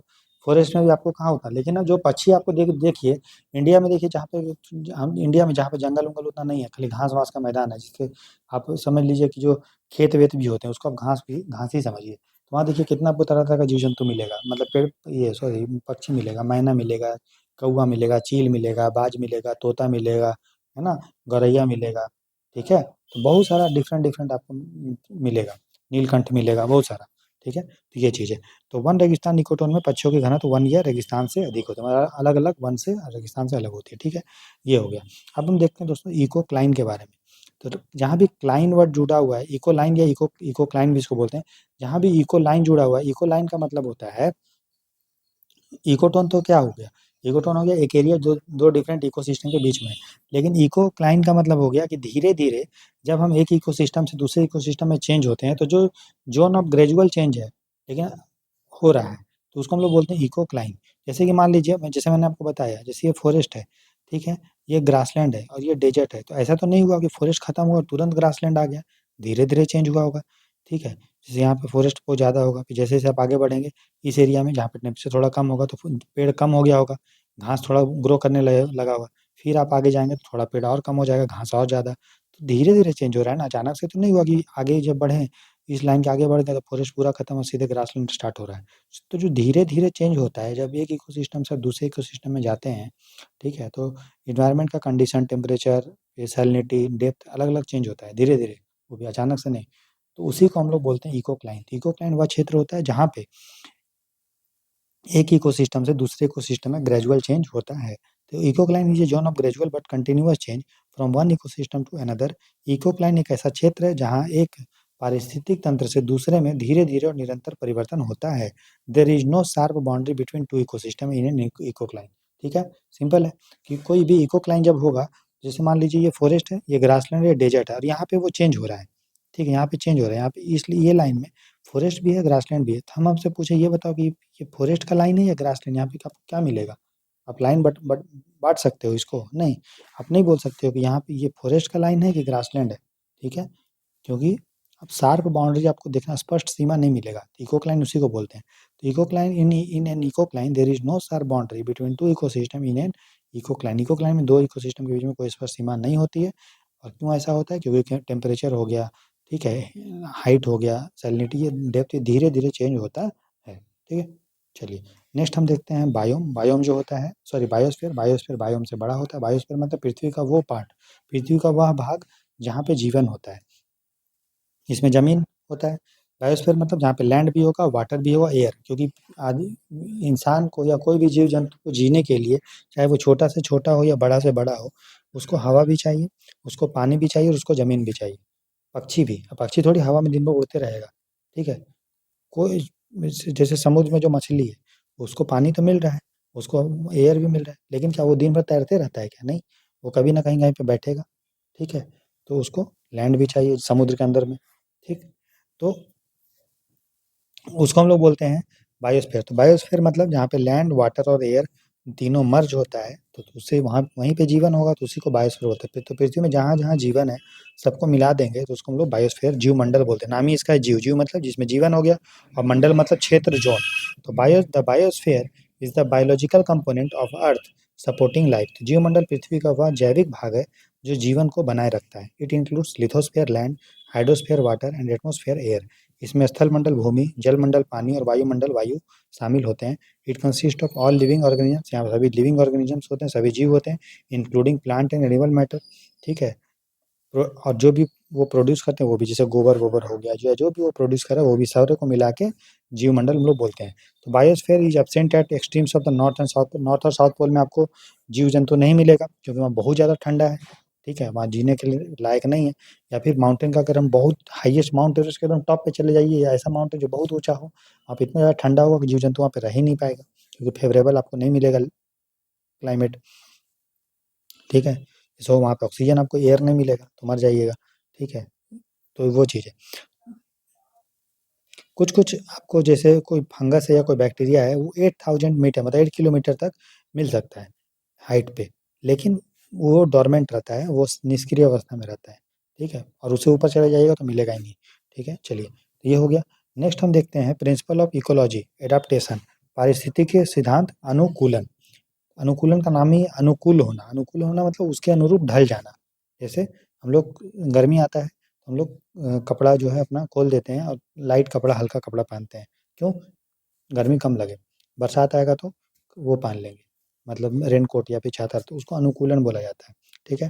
तो ये तो हो गया कि हम लोग आर्टिफिशियल रूप से कर लिए, या फिर हम लोग का गर्मी में क्या होता है दोस्तों, सांस जल्दी पसीना छूटता है, पसीना छूटने से ठंडा लगता है ना? ठंड में कांपने लगते हैं तो उससे गर्मी आता है। काँपने से कोई भी चीज़ को गर्म कीजिएगा, जैसे आप अपना मुट्ठी लीजिए, मुट्ठी को बार-बार खोलिए, बंद कीजिए, खोलिए, बंद कीजिए, आप देखिएगा कुछ देर बाद पसीना आ जाएगा हाथ में, या फिर वो गर्म हो जाएगा, ठीक है? कोई भी चीज़ जब कंपन होता है, हिलता है, ठीक है? तो वो गर्म हो जाता है, ठीक है? तो एडाप्टेशन, तो ये एक एडाप्टेशन का तरीका है, अलग-अलग ऑर्गेनिज़्म अपने हिसाब से एडाप्टेशन करता है, तो उसी के बारे में हम देखेंगे। तो एडाप्टेशन क्या है? Is the appearance, behaviour, structure या mode of life that allows organisms to survive in their environment, ठीक है? एडाप्टेशन वह तरीका है, चाहे वो अपना अपीयर को चेंज कर लेगा। जैसे मान लीजिए गिरगिट रंग बदलता है, क्यों बदलता है? क्योंकि उसको कोई खा नहीं पाएगा, है ना? रंग बदल देगा तो जो उसको शिकारी है नहीं। ज़ेब्रा का देखिएगा तो उसका धारी-धारी होता है, उसकी, ठीक है? उसी तरह आप तेंदुआ का देखिएगा तो उसके जो शरीर होता है उसमें स्पॉट होता है, ठीक है? अब जंगल में वो छिपेगा, पता नहीं चलता, और जैसे ही कोई आएगा उसको खा लेगा, ठीक है?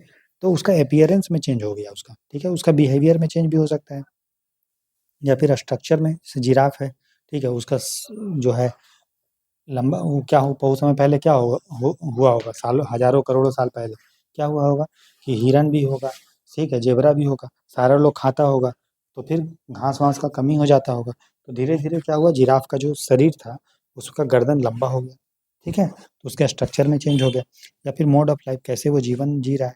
तो इस तरीका से ऑर्गेनिज्म जो होता है, चाहे वो संरचना में, व्यवहार में, रूप में जब चेंज होता है, और जिसके कारण वो उसको मदद मिलता है कि वो एनवायरनमेंट में, पर्यावरण में जी लेगा, उसी को एडाप्टेशन बोलते हैं। तो अनुकूलन वह संरचना, व्यवहार, रूप है जो जीव को उसके पर्यावरण में जीवित रहने में मदद करता है। हम देखेंगे आगे, सिंपल है।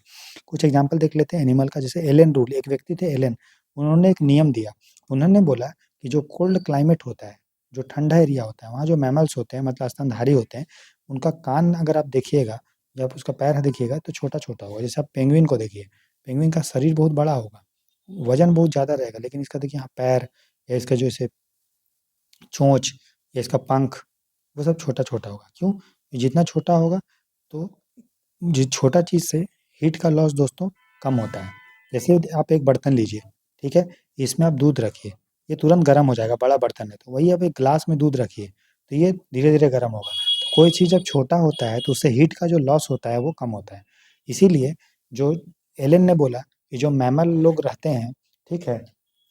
जो आपका कोल्ड क्लाइमेट में, तो चूँकि वहाँ पे हीट बहुत कम है, ठीक है? अगर और उसको जीना भी है, हीट अगर ज़्यादा, अगर हीट उसके बॉडी से लॉस हो जाएगा और हीट वहाँ पे मिल नहीं रहा है, तो फिर वो जी नहीं पाएगा। इसलिए एलन ने बोला कि जो मैमल कोल्ड क्लाइमेट में होते हैं, उसका जो कान होता है और उसका जो पैर होता है वो छोटा-छोटा होता है, ताकि हीट का लॉस कम हो।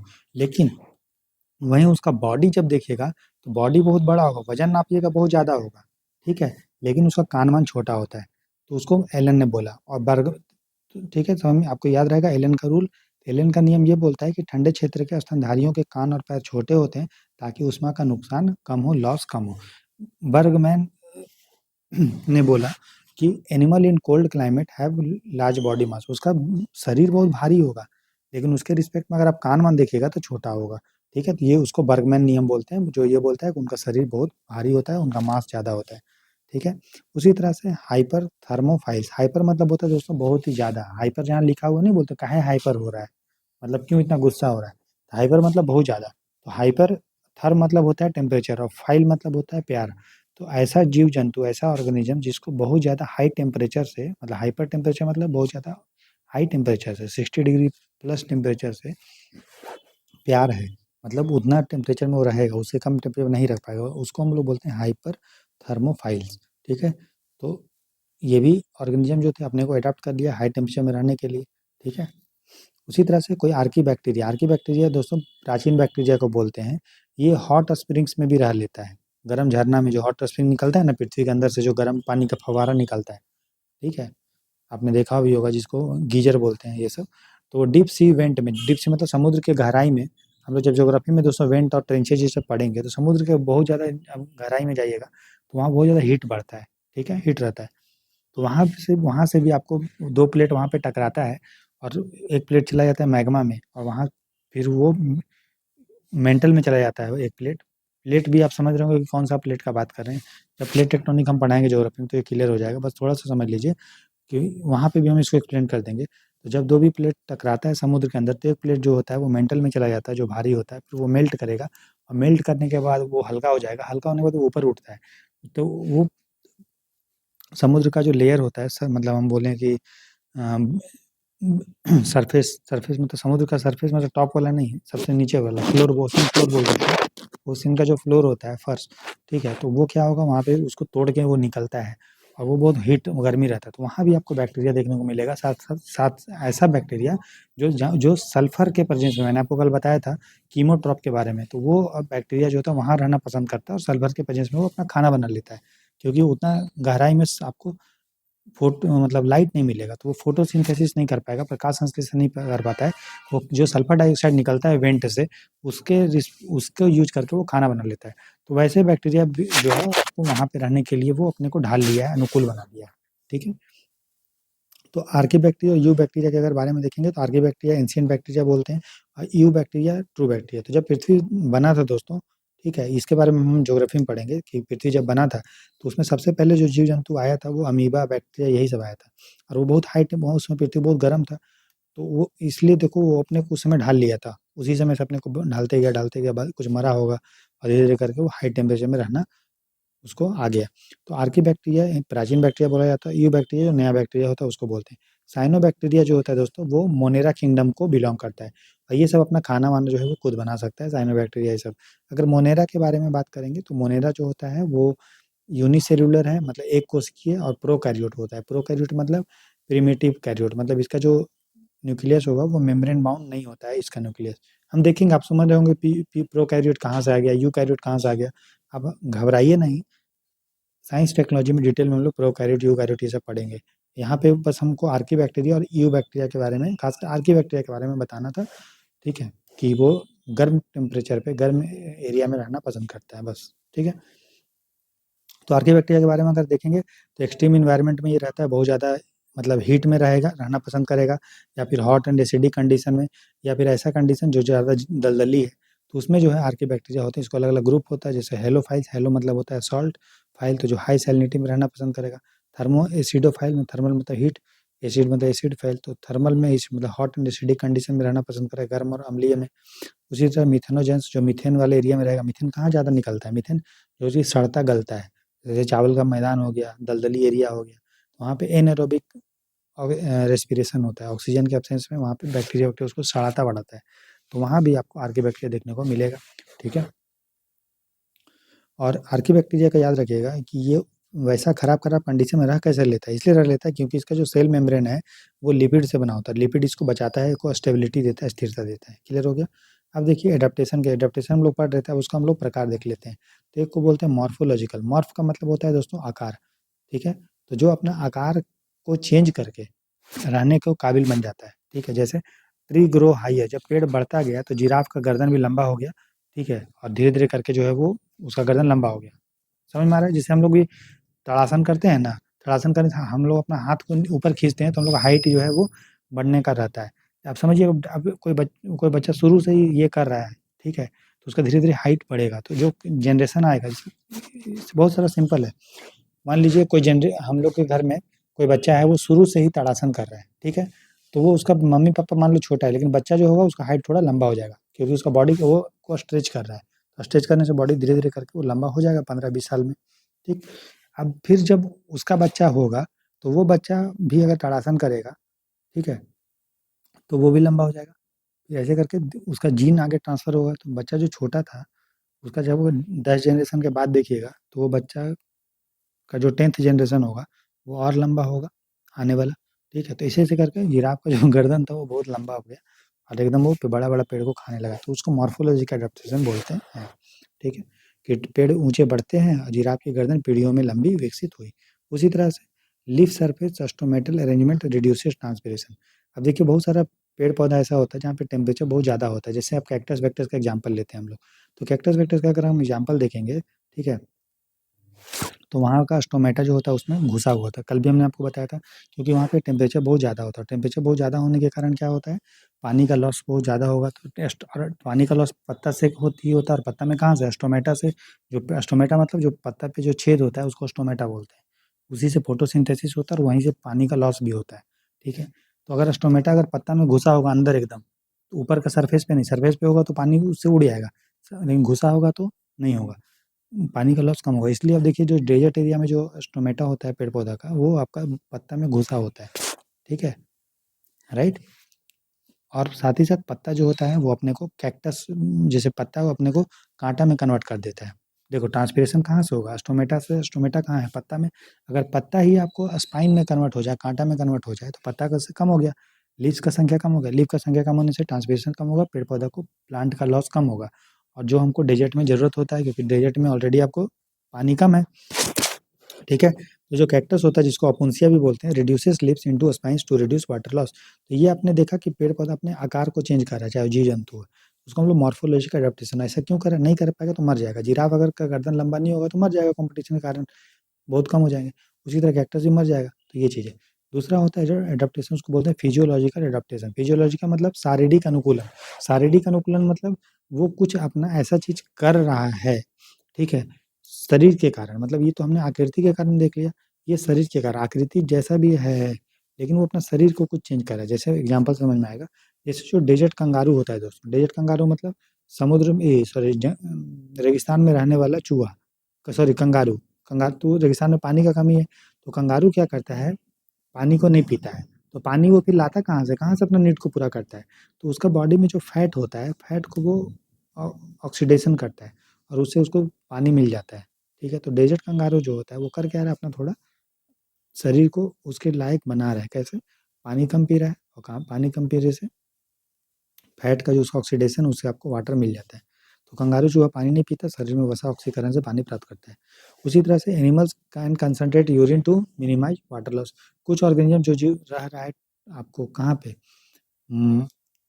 ऐसा एरिया में जहाँ पे पानी की कमी है, तो वो अपना उसका जो यूरिन होगा वो कंसंट्रेट हो जाएगा, ठीक है, पीला हो जाएगा और उसमें पानी का कमी हो जाएगा, तो पानी को, ठीक है, और उससे वो अपना पूरा कर लेगा, वाटर लॉस बॉडी से कम हो जाएगा। क्योंकि देखिए आप बार बार पानी पीजिएगा तो बार बार टॉयलेट जाइएगा, पानी को आप कंसंट्रेट कर ले, यूरिन को कंसंट्रेट करने से पानी, वाटर का लॉस आपका कम होगा, बॉडी में पानी बचा रहेगा। लेकिन वो डेजर्ट के लिए है, हम और आपके लिए, हम लोग तो दम भर के पानी पीजिए और दम भर के टॉयलेट कीजिए, ठीक है। ठीक है। उसी तरह से जब मान लीजिए अल्टीट्यूड आ रहा है, तो ये हम लोग जो देख रहे हैं फिजियोलॉजिकल में देख रहे हैं, वो हम क्या देख रहे हैं, उसका शरीर का कुछ जैसे यूरिन का आ गया है ना, या पानी पीने का आ गया। उसी तरह से जब हम लोग पहाड़ पे चलते हैं दोस्तों, तो हम लोग का जो शरीर होता है वो तेजी से सांस लेने लगता है, हम लोग जल्दी जल्दी सांस लेते हैं। क्यों? क्योंकि जैसे जैसे हम पहाड़ से ऊपर जाते हैं, पहाड़ पे जाते हैं, तो ऑक्सीजन की संख्या जो है कम हो जाता है, ठीक है, क्योंकि ऑक्सीजन एक गैस है और भारी गैस है, तो आपको पसंद, ऑक्सीजन जो है वो पसंद करता है थोड़ा कम हाइट पे रहना। जैसे जैसे अब हाइट बढ़ेगा तो ऑक्सीजन की संख्या जो है कम होगी, तो हम लोग को बॉडी को ज़्यादा ऑक्सीजन, हम लोग को ऑक्सीजन तो चाहिए, हम लोग जल्दी जल्दी सांस लेते हैं, ठीक है, जल्दी, क्योंकि ऑक्सीजन कम है तो जल्दी जल्दी सांस लेंगे तो रिकवर हो जाएगा, ठीक है। इसलिए जल्दी जल्दी हम लोग सांस लेते हैं कहाँ पे, अल्टीट्यूड पे, ठीक है। फिर कुछ दिन बाद बाद हम लोग मान लो कुछ दिन आप पहाड़ पे रहेंगे, फिर उसके बाद जब नॉर्मल नीचे आइएगा तो बॉडी आपका एडजस्ट हो जाएगा, उसको हम लोग एक्लेमेटाइजेशन भी बोलते हैं। तो कुछ ऊंचे पर्वतों पर हमें तेजी से सांस लेने की आवश्यकता होती है, कुछ दिनों बाद शरीर की नई परिस्थितियों के अनुसार ढल जाता है। ऐसे अल्पकालिक जो परिवर्तन हुआ कि आप जो है जल्दी जल्दी सांस पहाड़ पे लेने लगे शॉर्ट टर्म के लिए, ठीक है। जो पहाड़ पे हमेशा रहता होगा वो तो हमेशा जल्दी जल्दी सांस लेता होगा, लेकिन हम और आप कुछ समय के लिए जो है, जब पहाड़ पे घूमने जाते हैं तो जल्दी जल्दी सांस लेने लगते हैं, तो उसको एक्लेमेटाइजेशन बोलते हैं, अभ्यस्तता भी इसको बोला जाता है। तो at high altitude the body compensate for low oxygen by increasing RBC count, reducing binding capacity of haemoglobin and increasing breathing rate. तो हाई अल्टीट्यूड पे क्या होता है, ऊंचाई पे बॉडी जो होता है, ऑक्सीजन का कमी है एटमॉस्फेयर में, ठीक है। तो उसके लिए क्या करता है बॉडी, जो रेड ब्लड सेल होता है उसको बढ़ा देता है, ठीक है। और रेड ब्लड सेल होने से क्या होता है, बाइंडिंग कैपेसिटी जो हीमोग्लोबिन का है वो आपका घट जाएगा, और आपका इससे ब्रीदिंग रेट बढ़ जाता है, ठीक है। तो ऊंचाई पर ऑक्सीजन कम होने पे शरीर लाल रक्त कणों की संख्या बढ़ा देता है, और हीमोग्लोबिन की बाइंडिंग क्षमता को हटा देता है, ठीक है। तो और श्वसन दर जो ब्रीदिंग रेट है उसको बढ़ा देता है, तो इस तरह से बॉडी अडॉप्ट कर लिया। इसको हम लोग फिजियोलॉजिकल एडॉप्टेशन, शारीरिक जो है एडॉप्टेशन बोलते हैं। फिर एक है बिहेवियरल एडॉप्टेशन, व्यवहारिक अनुकूलता, बिहेवियर में चेंज करके अडॉप्ट करना।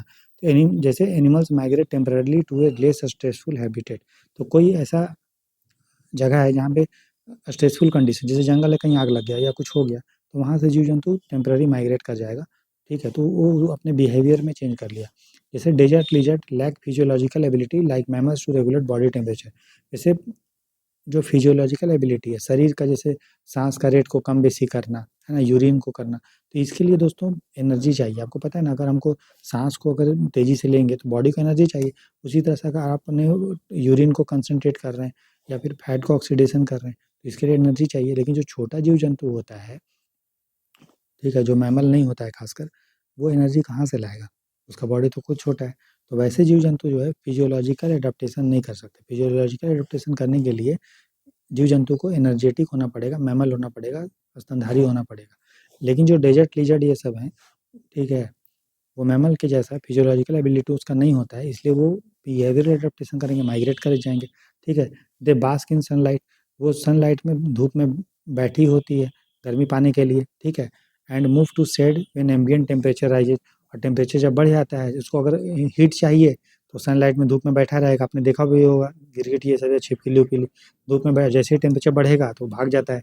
सम species burrow into soil to, इसको बहुत ज़्यादा कोई कोई जीव जंतु आप देखने को बिल बना के घुस जाता है, ठीक है। तो वो अपने बॉडी के टेम्परेचर को नहीं घटा बढ़ा पाएगा, तो वो क्या करता है, अपने बिहेवियर को चेंज करता है, बिल बना के घुस जाएगा, वो सब, ठीक है। क्योंकि फिजियोलॉजिकल एडाप्टेशन करने के लिए, शारीरिक अनुकूलन करने के लिए आपको एनर्जी चाहिए, ठीक है।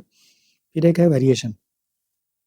तो वेरिएशन क्या होता है, variation occur due to change in the genetic makeup by addition और डिलीशन ऑफ स्पेसिफिक जीन। नाम से पता चल विविधता या परिवर्तन। चलिए दोस्तों, अभी क्लास को 8 बजे अपलोड करना है ना, तो इसको हम लोग कल देख लेंगे, ठीक है, यहाँ तक। वेरी ज़्यादा नहीं है, बस एक पेज और है, ठीक है। तो ऐसा करते इसको कर लेते हैं, एमसीक्यू को फटाफट कर लेंगे, है ना। तो वेरिएशन मतलब हो गया जब भी जीन का चेंज होता है किसी भी कारण से, या कोई नया जीन आ गया बॉडी में, या कोई जीन हट गया, या उसमें मॉडिफिकेशन हो गया, तो उसको हम लोग वेरिएशन बोलते हैं। तो वेरिएशन मतलब विशिष्ट जीनों के जुड़ने या हटने से आनुवांशिक संरचना में जो जेनेटिक मेकअप में चेंज हो रहा है, ठीक है, उसको वेरिएशन बोलते हैं। तो वेरिएशन म्यूटेशन के कारण भी हो सकता है, जैसे कोई जीन चेंज हो गया, या क्लाइमेट के कारण, या जियोग्राफिकल बैरियर के कारण भी होता है। आगे हम देखेंगे कि भौगोलिक अवरोध के कारण कैसे जीन चेंज होता है, ठीक है। तो जब भी वेरिएशन होगा जीन में, तो बॉडी का कलर चेंज हो सकता है, बाल का टाइप, बॉडी का टाइप, ब्लड का टाइप, ये सब हो सकता है। एक ही स्पीसीज एक रहेगा। जैसे हम लोग होमो सेपियंस है, इंसान है, लेकिन देखिए कि यूरोप का जो स्किन का कलर देखिएगा तो वो लोग वाइट हैं, ठीक है, हम लोग जो हैं वो ब्राउन है। हेयर टाइप देखिएगा, अफ्रीका के लोगों का हम लोग का अलग है, बॉडी टाइप अलग होता है, ब्लड टाइप अलग होता है, तो ये है, ठीक है। क्यों? क्योंकि जीन अलग अलग है सबका। फिर है एडाप्टिव रेडिएशन। क्या होता है? तो एडाप्टिव रेडिएशन को हिंदी में अनुकूली विकिरण बोलते हैं, ठीक है। Adaptive radiation is a process where organisms diversify from one ancestral species into many forms when environmental condition provide new needs. तो मान लीजिए एक एंसेस्टर था, ठीक है, एक क्या था? पूर्वज था। उससे अगर बहुत सारे अलग अलग स्पीसीज निकल या फॉर्म निकल गए, पूर्वज एक ही है लेकिन अलग अलग स्पीसीज निकल गए, ठीक है, या नीश निकल गए, तो उसको हम लोग बोल देंगे एडाप्टिव रेडिएशन, ठीक है। जैसे कि बर्ड है, बर्ड का तो एक ही है ना, लेकिन उससे अलग अलग बर्ड होगा। कोई बर्ड का चोंच इस तरह से होगा, जैसे तोता का देखिए चोंच इस तरह से होता है, क्यों? क्योंकि नट वट को खोदने के लिए। जो चिड़िया होता है उसका चोंच ऐसा होगा छोटा सा, दाना को चुगने के लिए। जो मांस खाएगा उसका चोंच इस तरह से होगा, नोचने के लिए, ठीक है। तो सब सब शुरू में जो होगा, शुरू में एक ही आपका बड़ा सा बर्ड होगा या जो भी होगा, लेकिन उसका इन्वायरमेंट कंडीशन अलग अलग होगा। हो सकता है कि कोई बर्ड ऐसा एरिया में चला गया जहाँ पे सिर्फ पेड़ पौधा ही था और उसको नट वट खाना था, तो वो तोता जैसा बन गया चोंच उसका। कोई जहाँ पे मांस होगा तो वो चील बाज जैसा उसका चोंच बन गया। जहाँ पे सिर्फ दाना दाना होगा तो वहाँ पे चिड़िया विड़िया जैसा बन गया। तो जब भी इन्वायरमेंट के कंडीशन के कारण एंसेस्ट्रल स्पीसीज मतलब एक पूर्वज प्रजाति से अलग अलग ऑर्गेनिजम्स निकलते हैं, बनते हैं, तो उसको हम लोग अनुकूली विकिरण बोलते हैं। तो जब पर्यावरणीय स्थितियाँ नए नीच उपलब्ध कराती है, मतलब नया कंडीशन क्रिएट हुआ, तो एक पूर्वज प्रजाति से कई नई प्रजातियाँ विकसित होती है।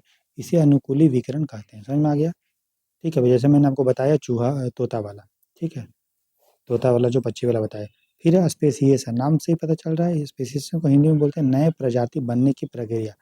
स्पेसीज से मतलब नया स्पीसीज बनने का प्रक्रिया, ठीक है। तो speciation is the process by which new species are form, नए प्रजाति ही बन जाता है। कैसे? आगे देखेंगे। And evolution is the mechanism behind speciation. Charles Darwin भी बोलता है कि जो जीव जंतु फिट नहीं हो पाएगा इकोसिस्टम में, वो सर्वाइव नहीं कर, एक्सटिंक्ट हो जाएगा और नया प्रजाति है, जैसे डायनासोर हट गया फिर कुछ और बन गया, है ना। तो वो चीज़ है। तो कैसे स्पीसीज बनते हैं? उसके लिए इवोल्यूशन ही होता है। जो फिट नहीं कर पाएगा, जिंदा नहीं रह पाएगा, वो मर जाएगा, फिर नया स्पीसीज आएगा। तो एक स्पीसीज में बहुत सारा पॉपुलेशन होता है, मैंने आपको बताया अलग अलग टाइप के जीव जंतु उसमें मतलब ग्रुप रहते हैं। जैसे शेर का पॉपुलेशन को मिला दीजिएगा तो एक स्पीसीज बन जाएगा। डिफरेंट पॉपुलेशन में बिकम आइसो। मान लीजिए एक एरिया है, ठीक है, आप समझिए एक एरिया है जिसमें बहुत सारा हाथी रह रहा है, ठीक है, राइट। बीच में ऐसा हुआ कि यहाँ पे बीच में भूकंप आ गया, ठीक है। भूकंप आने के कारण क्या हुआ, ये एरिया जो था और ये एरिया दोनों अलग अलग हो गया, ठीक है, समझे। अब यहाँ पे जो जीव जंतु होंगे, अब यहाँ पे पहले क्या होता था, ये आपस में इंटरेक्शन करते थे, रिप्रोड्यूस करते थे। अभी उसमें हो सकता है यहाँ पे कुछ जीन भी होगा, है ना। अब यहाँ पे जब आए तो यहाँ पे जो जीन ये वाला इन इन एलिफेंट पे जो जीन था वो अब इसमें तो नहीं मिलेगा। तो यहाँ पे जो है आपस में वो रिप्रोड्यूस करने लगे और कुछ जनरेशन के बाद ऐसा हुआ कि दोनों हाथी ही है, लेकिन ये हाथी अफ्रीका का हाथी बन गया होगा और ये हाथी कुछ और बन गया, दोनों स्पीसीज अलग अलग हो गए, ठीक है। या फिर स्पीसीज हाथी की जगह कुछ और बन गया, है ना, समझ में आ रहा है।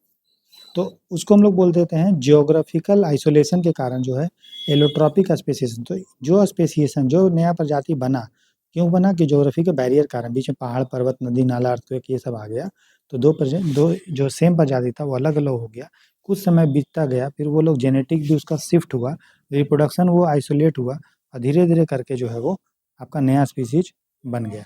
अगर मान लीजिए बीच का जो बैरियर है इसको आप हटा भी दीजिएगा, मान लो कुछ समय बाद अभी बैरियर को हटा दीजिए, फिर भी ये जो स्पीसीज बन गया अलग और ये जो अलग बन गया, दोनों अलग अलग बन गया, तो फिर आप इसको जब छोड़िएगा तो ये रिप्रोड्यूस करेगा भी, मान लो एक तो करेगा ही नहीं, अगर रिप्रोडक्शन करेगा भी तो हेल्दी ऑफ स्प्रिंग जो अच्छा मतलब स्पीसीज है, बच्चा है, वो जन्म नहीं दे पाएगा, ठीक है। तो उसको हम लोग बोलते हैं क्योंकि दोनों स्पीसीज अलग अलग हो गया, ठीक है, ये चीज़ है, तो उसको हम लोग बोल देते हैं एलोट्रॉपिक स्पेसिएशन। तो एलोट्रॉपिक स्पेसिएशन वो होता है जो ज्योग्राफिकल बैरियर के कारण होता है।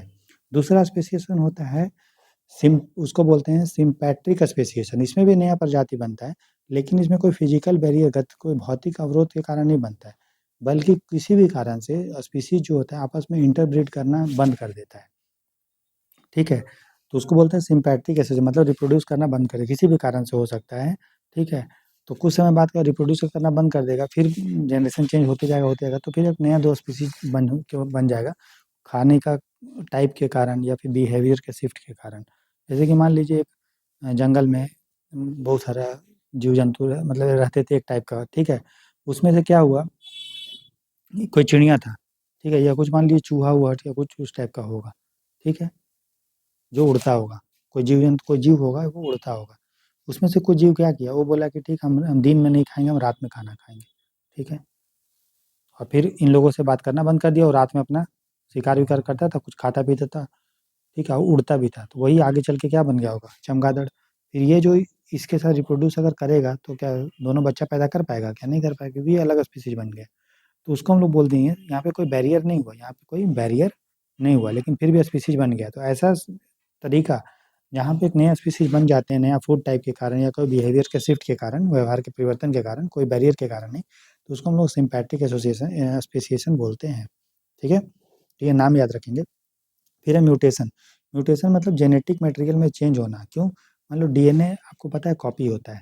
ठीक है, डीएनए कॉपी होता है कि एक हमारा सेल है, इसका हम लोग का सेल भी डिवाइड होता है ना, बहुत सारा सेल बनते रहता है, बिगड़ते रहता है।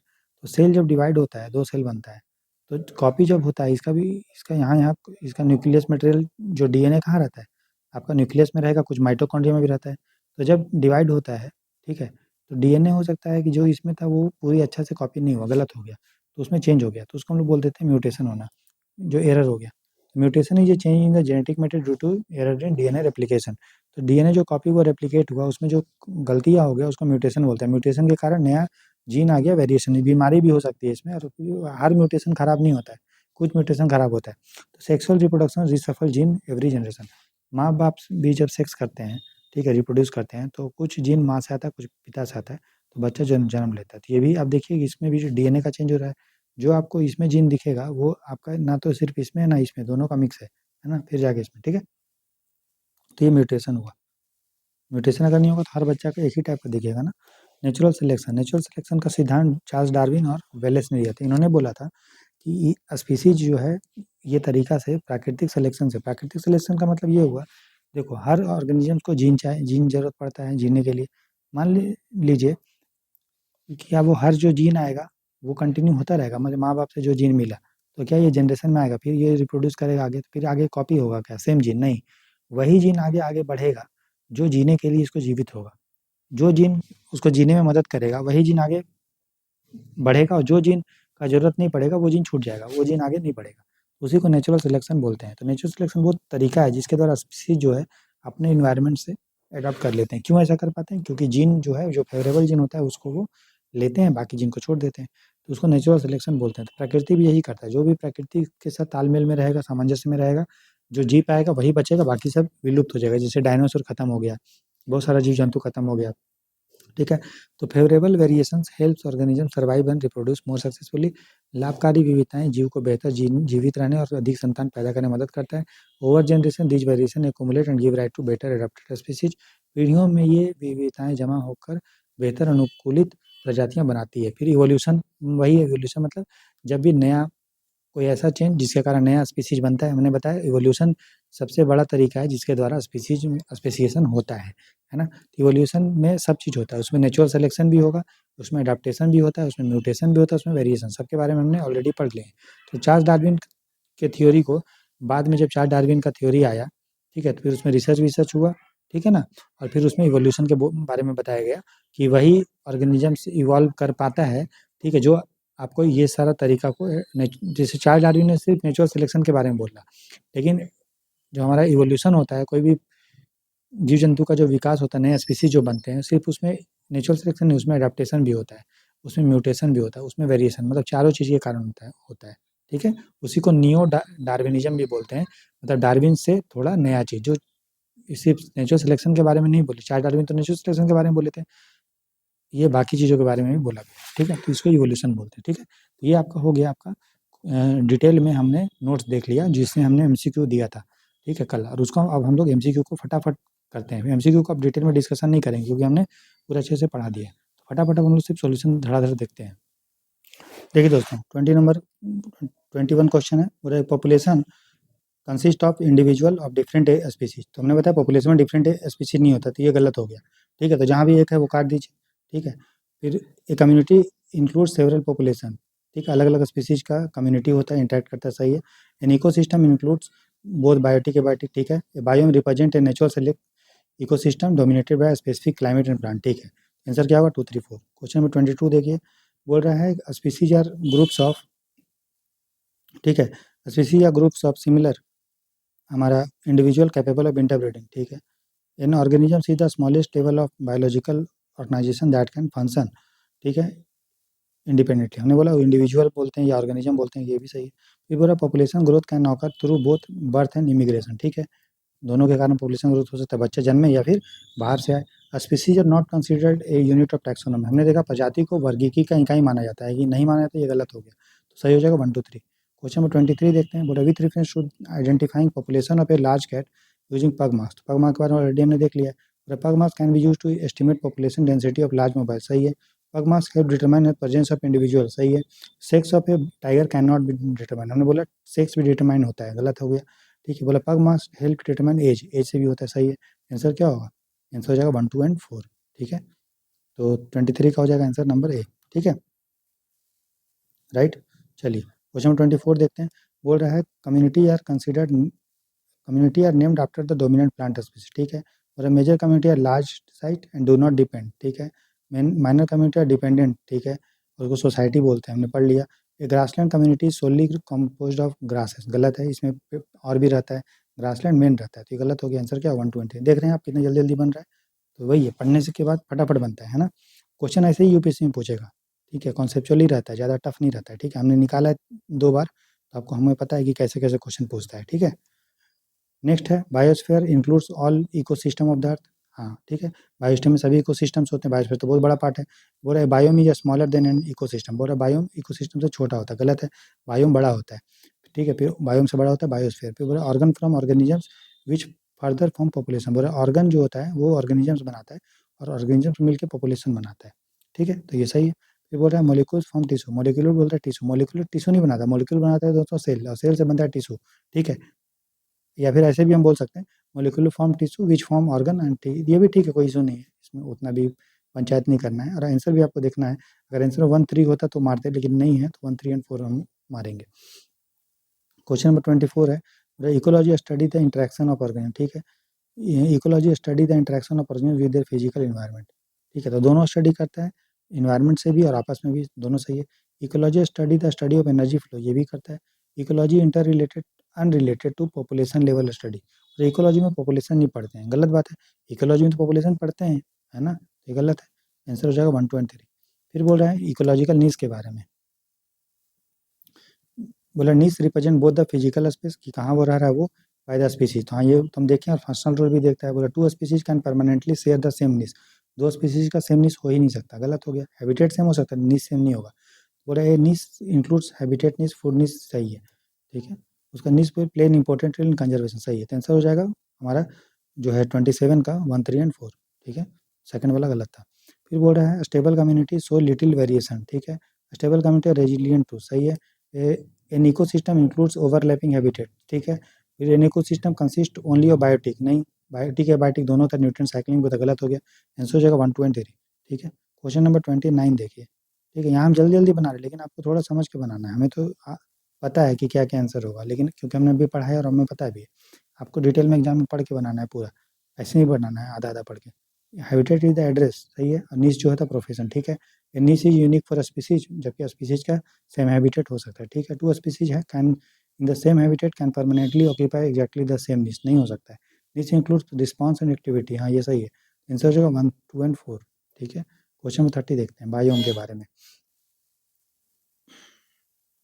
बोल रहा है कि biome is a large area, ठीक है, biome is smaller than ecosystem, गलत हो गया, बायोम बड़ा होता है इकोसिस्टम से। Biome are distinct because one biome में कंटेन मेनी इकोसिस्टम। हाँ ठीक है, बायोम डिस्टिंक्ट होता है क्योंकि एक बायोम में बहुत सारे इकोसिस्टम हो सकता है। Plant and animals in A biome share common, हाँ मैंने बताया था, ये भी सही है, 1, 3 एंड 4 बताया था कि आपको याद भी है, कॉमन चीज़ है ये, है ना। फिर बोला ecotone is zone of transition between two, सही है। इकोटोन है लो बायोडाइवर्सिटी, नहीं ज़्यादा बायोडाइवर्सिटी होता है, गलत है। बोला इकोटोन कैन बी नैरो और वाइड, ठीक है। ग्रासलैंड फॉरेस्ट जो बाउंड्री होता है वो एग्जाम्पल है इकोटोन, सही है। आंसर हो जाएगा 1, 3 एंड 4, ठीक है, 31 का ये, ठीक। क्वेश्चन नंबर 32 देखते हैं।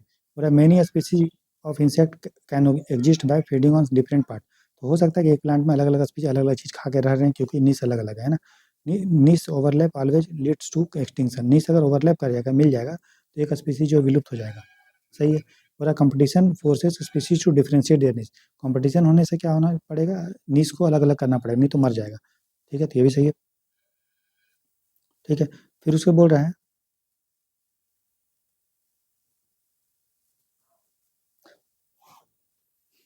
ठीक है। फिर हैबिटेट शेयरिंग ऑलवेज मीन्स नीश शेयरिंग, नहीं हैबिटेट शेयर हो रहा है मतलब नीश, हैबिटेट सेम हो सकता है, नीश सेम नहीं हो सकता है। आंसर जो होगा 1, 2 एंड 3 होगा दोस्तों, 1, 2 एंड 3, ठीक है, इसको करेक्ट कर लीजिएगा, 32 वाला, ठीक है, 1, 2 एंड 3 होगा, ठीक है।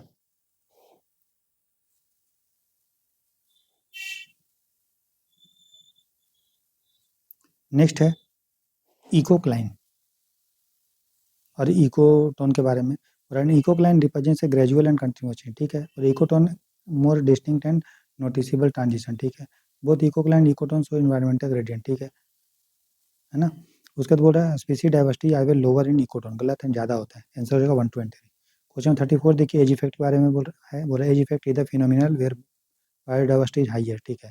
Species that occur primary in the ecotone are known as species, ठीक है। In terrestrial ecosystem the edge effect is particularly observed in birds, मैंने बताया बर्ड्स में होता है, सही है। डेंसिटी ऑफ बॉडी लोअर, गलत है, ज़्यादा होता है क्योंकि एज इफेक्ट है ना, तो 34 का ए हो जाएगा, ठीक है। क्वेश्चन नंबर 35 देखते हैं। बायोस्फेयर, पूरा biosphere includes lithosphere, hydrosphere and atmosphere, ठीक है। Biosphere consist of all living organisms and the organic matter, ठीक है। Biosphere present is absent in the extremely high mountain deepest ocean and polar, होता है absent, क्यों, क्योंकि temperature favourable नहीं है। फिर microorganisms at 8000 metre altitude remain metabolically highly active, active नहीं होता, निष्क्रिय होता है, मैंने बताया, जीवित रहता है लेकिन उतना काम नहीं करता, निष्क्रिय होता है, 1, 2 एंड 3 होगा, ठीक है। क्वेश्चन में 36 देखिए, बोला adaptation includes appearance behaviour structure, ठीक है। Physiological adaptation in kangaroo rats allow them to satisfy water needs through internal oxidation, ठीक है। Behaviour adaptation includes migration to less stressful habitat, ठीक है। फिर morphological adaptation never involve change in leaf, बोल रहा है मॉर्फोलॉजिकल में लीफ का चेंज नहीं होता, हो सकता है स्ट्रक्चर, क्यों नहीं हो सकता, गलत है ये, आंसर हो जाएगा 1, 2 एंड 3। जब नाम ही इसका मॉर्फोलॉजिकल है, आकारिक, तो आकार में चेंज होगा ना, तो 36 का आंसर हो जाएगा ए, ठीक है। क्वेश्चन नंबर हम देखते हैं दोस्तों 37, ठीक है। रूल्स ऑफ एडाप्टेशन, बोला एलन रूल दैट है animals in colder climate have short limbs and year, ठीक है, हमने बताया था, ठीक है। बर्गमैन रूल बोलता है कि colder climate large body mass, ठीक है। हाइपोथर्मोफाइल्स वो होते हैं जो एक्सट्रीमली लो टेम्परेचर, नहीं मैंने बताया हाइपर मतलब ज़्यादा होता है और ज़्यादा टेम्परेचर, ये नहीं कि 0 डिग्री में नहीं, ज़्यादा टेम्परेचर 60 डिग्री के आसपास, तो ये गलत है, जिसमें मैंने आर्की बैक्टीरिया का एग्जाम्पल दिया था, ठीक है, तो थर्ड गलत है। बोले Archie bacteria thrive in extremely environment such A hot spring, सही है। आंसर क्या हो जाएगा 1, 2, 4 बी, ठीक है। तो ये हो गया 37 का। 38 देखते हैं, और archaebacteria unicellular prokaryotic lacking membrane bound nuclear, सही है। फिर बोल रहा है they can survive in the extreme environment due to their lipid, मैंने बताया, सही है। Halophile thrive in highly saline area, ठीक है, नाम ही हेलोफाइल है। Thermophiles survive only in the cold, नहीं कोल्ड में नहीं रहता, हाई टेम्परेचर में रहता है ना, ये गलत हो जाएगा। थर्मो उसको क्या, सॉरी यहाँ पे लिखा हुआ है कोल्ड, नहीं कोल्ड नहीं होगा दोस्तों, हॉट होता है ना थर्मोफाइल्स, ठीक है ना, तो ये गलत होगा, और सिर्फ ओनली बोला है, ठीक है, तो इसलिए जो है वो थोड़ा ध्यान रखना है। थर्मोफाइल जो था हॉट में रहता है ना कि कोल्ड में, तो ये गलत हो गया 1, 2 एंड 3, ठीक है। फिर फिजियोलॉजी के बिहेवियर एडेप्टेशन के बारे में मैंने बताया था। एक्लेमेटाइजेशन है high altitude includes an increase in the RBC, और आरबीसी सेल काउंट में बढ़ जाता है, हमने बताया था आरबीसी सेल काउंट बढ़ता है, बाइंडिंग कैपेसिटी कम हो जाता है। At high altitude the binding capacity of the haemoglobin increases, increase नहीं किया जाता है दोस्तों, डिक्रीज होता है ना, तो ये गलत होगा। Desert desert regulate their body temperature, regulate नहीं कर पाता है दोस्तों, हमने बताया डेजर्ट टीजर छोटा होता है, मैमल नहीं होता है, तो वो क्या करता है फिजियोलॉजिकल एडाप्टेशन नहीं कर पाएगा, हमने बताया था, गलत हो गया ये। और some reptile escape high temperature by burrowing, कुछ रेप्टाइल जो होता है सरीसृप, वो बिल बना के घुस जाते हैं टेम्परेचर बचने के लिए, सही है। आंसर क्या हो जाएगा 1, 2, 1 एंड 4, 1 एंड 4, 1 एंड 4, ये हो गया। क्वेश्चन नंबर 40 देखते हैं। बोर्ड है वेरिएशन में राइज ड्यू टू एडिशन और deletion of change gene, mutation and changes in climate contribute to variation over time. ठीक है, variation among human includes difference in, ठीक है, variation can not rise to due to geographical barrier. हमने देखा geographical barrier के कारण दोस्तों variation तो स्पीसीज ही बन रहा है, तो वेरिएशन तो होगा ही ना, ये गलत होगा। आंसर हो जाएगा 1, 2 एंड 3। ठीक है, 40 को हो जाएगा 1, 2 एंड 3। चलिए क्वेश्चन नंबर 41 देखते हैं। एडाप्टिव रेडिएशन के बारे में बोला, evolution of different forms form common ancestor. मैंने बताया था एडाप्टिव रेडिएशन ये होता है, जो हमने दिया था एग्जांपल तोता का, अलग अलग है ना। फिर diversification into many forms when new environment needs open, नया नया एनवायरनमेंट नीड्स बनता है तो उसमें अलग अलग फॉर्म में वो बन जाते हैं। ठीक है, सही है। Genetic drift with in species due to reproduction isolation, genetic drift हो जाता है रिप्रोडक्शन में आइसोलेशन के कारण। तो ये तो नहीं हुआ, ये तो अलग चीज़ हो गया, ये तो हमने वो बताया था ना, जो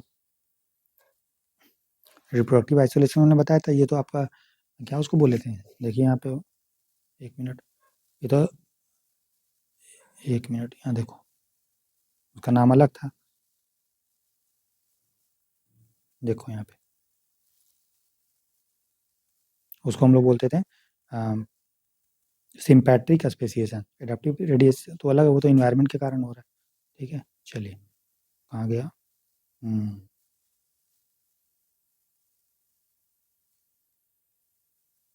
ठीक है, क्वेश्चन नंबर 41, ठीक है, हो गया।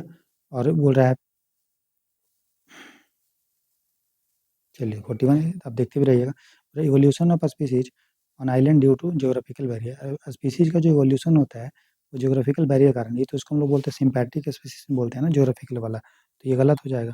ठीक है, वो सॉरी, उसको एलोट्रॉपिक स्पेसिएशन बोलते हैं, सिम्पैटिक होता है रिप्रोडक्शन के कारण। यहाँ तो हम एडाप्टिव रेडिएशन के बारे में बात करें ना, जो ये सिर्फ बोलता है कि इन्वायरमेंट कंडीशन चेंज होने से कैसे एक कॉमन एंसेस्टर से अलग अलग स्पीसीज या अलग अलग जो है ऑर्गेनिजम्स बन जाते हैं। क्वेश्चन नंबर 42 देखते हैं। बोला speciation is the formation of new species where evolution is the mechanism behind it. ठीक है, स्पेसिएशन से नया स्पीसीज बनता है और उसके पीछे कारण इवोल्यूशन होता है और भी बहुत सारा चीज़ होता है। Allotropic speciation occur when geographical, सही है।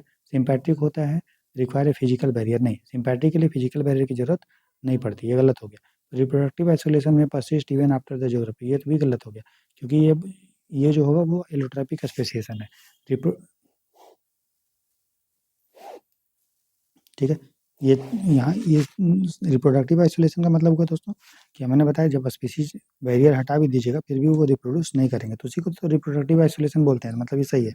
तो आंसर जो सही है 1, 2 एंड 4 होगा, ये हो गया। ठीक है, क्वेश्चन नंबर 43 देखते हैं।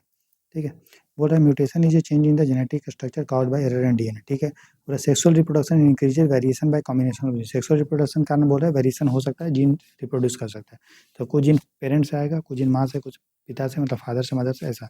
ठीक है, फिर natural selection favour individual with trait that help them survive. मैंने बोला था नेचुरल सिलेक्शन मदद करता है एक उस व्यक्ति को जिंदा रहने में जो उसका सपोर्ट करता है। ठीक है, तो natural selection always result in the elimination of all variation, क्या सभी वेरिएशन खत्म हो जाएगा, क्या नहीं, जो वही वेरिएशन खत्म होगा जो नुकसान होगा, है ना, इसलिए ये गलत हो जाएगा। आंसर हो जाएगा 1, 2 एंड 3। ठीक है, तो 1, 2 एंड 3 से सही है।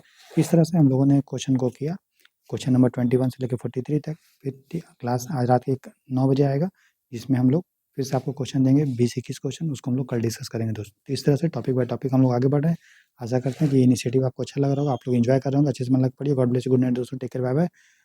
अभी 9 बजे क्लास आएगा आपको, जिसमें आपको क्वेश्चन दिया जाएगा, और कल उसका डिस्कशन रात के 8 बजे आएगा। तो 8 बजे डिस्कशन होता है, 9 बजे क्वेश्चन आता है, याद रखिएगा।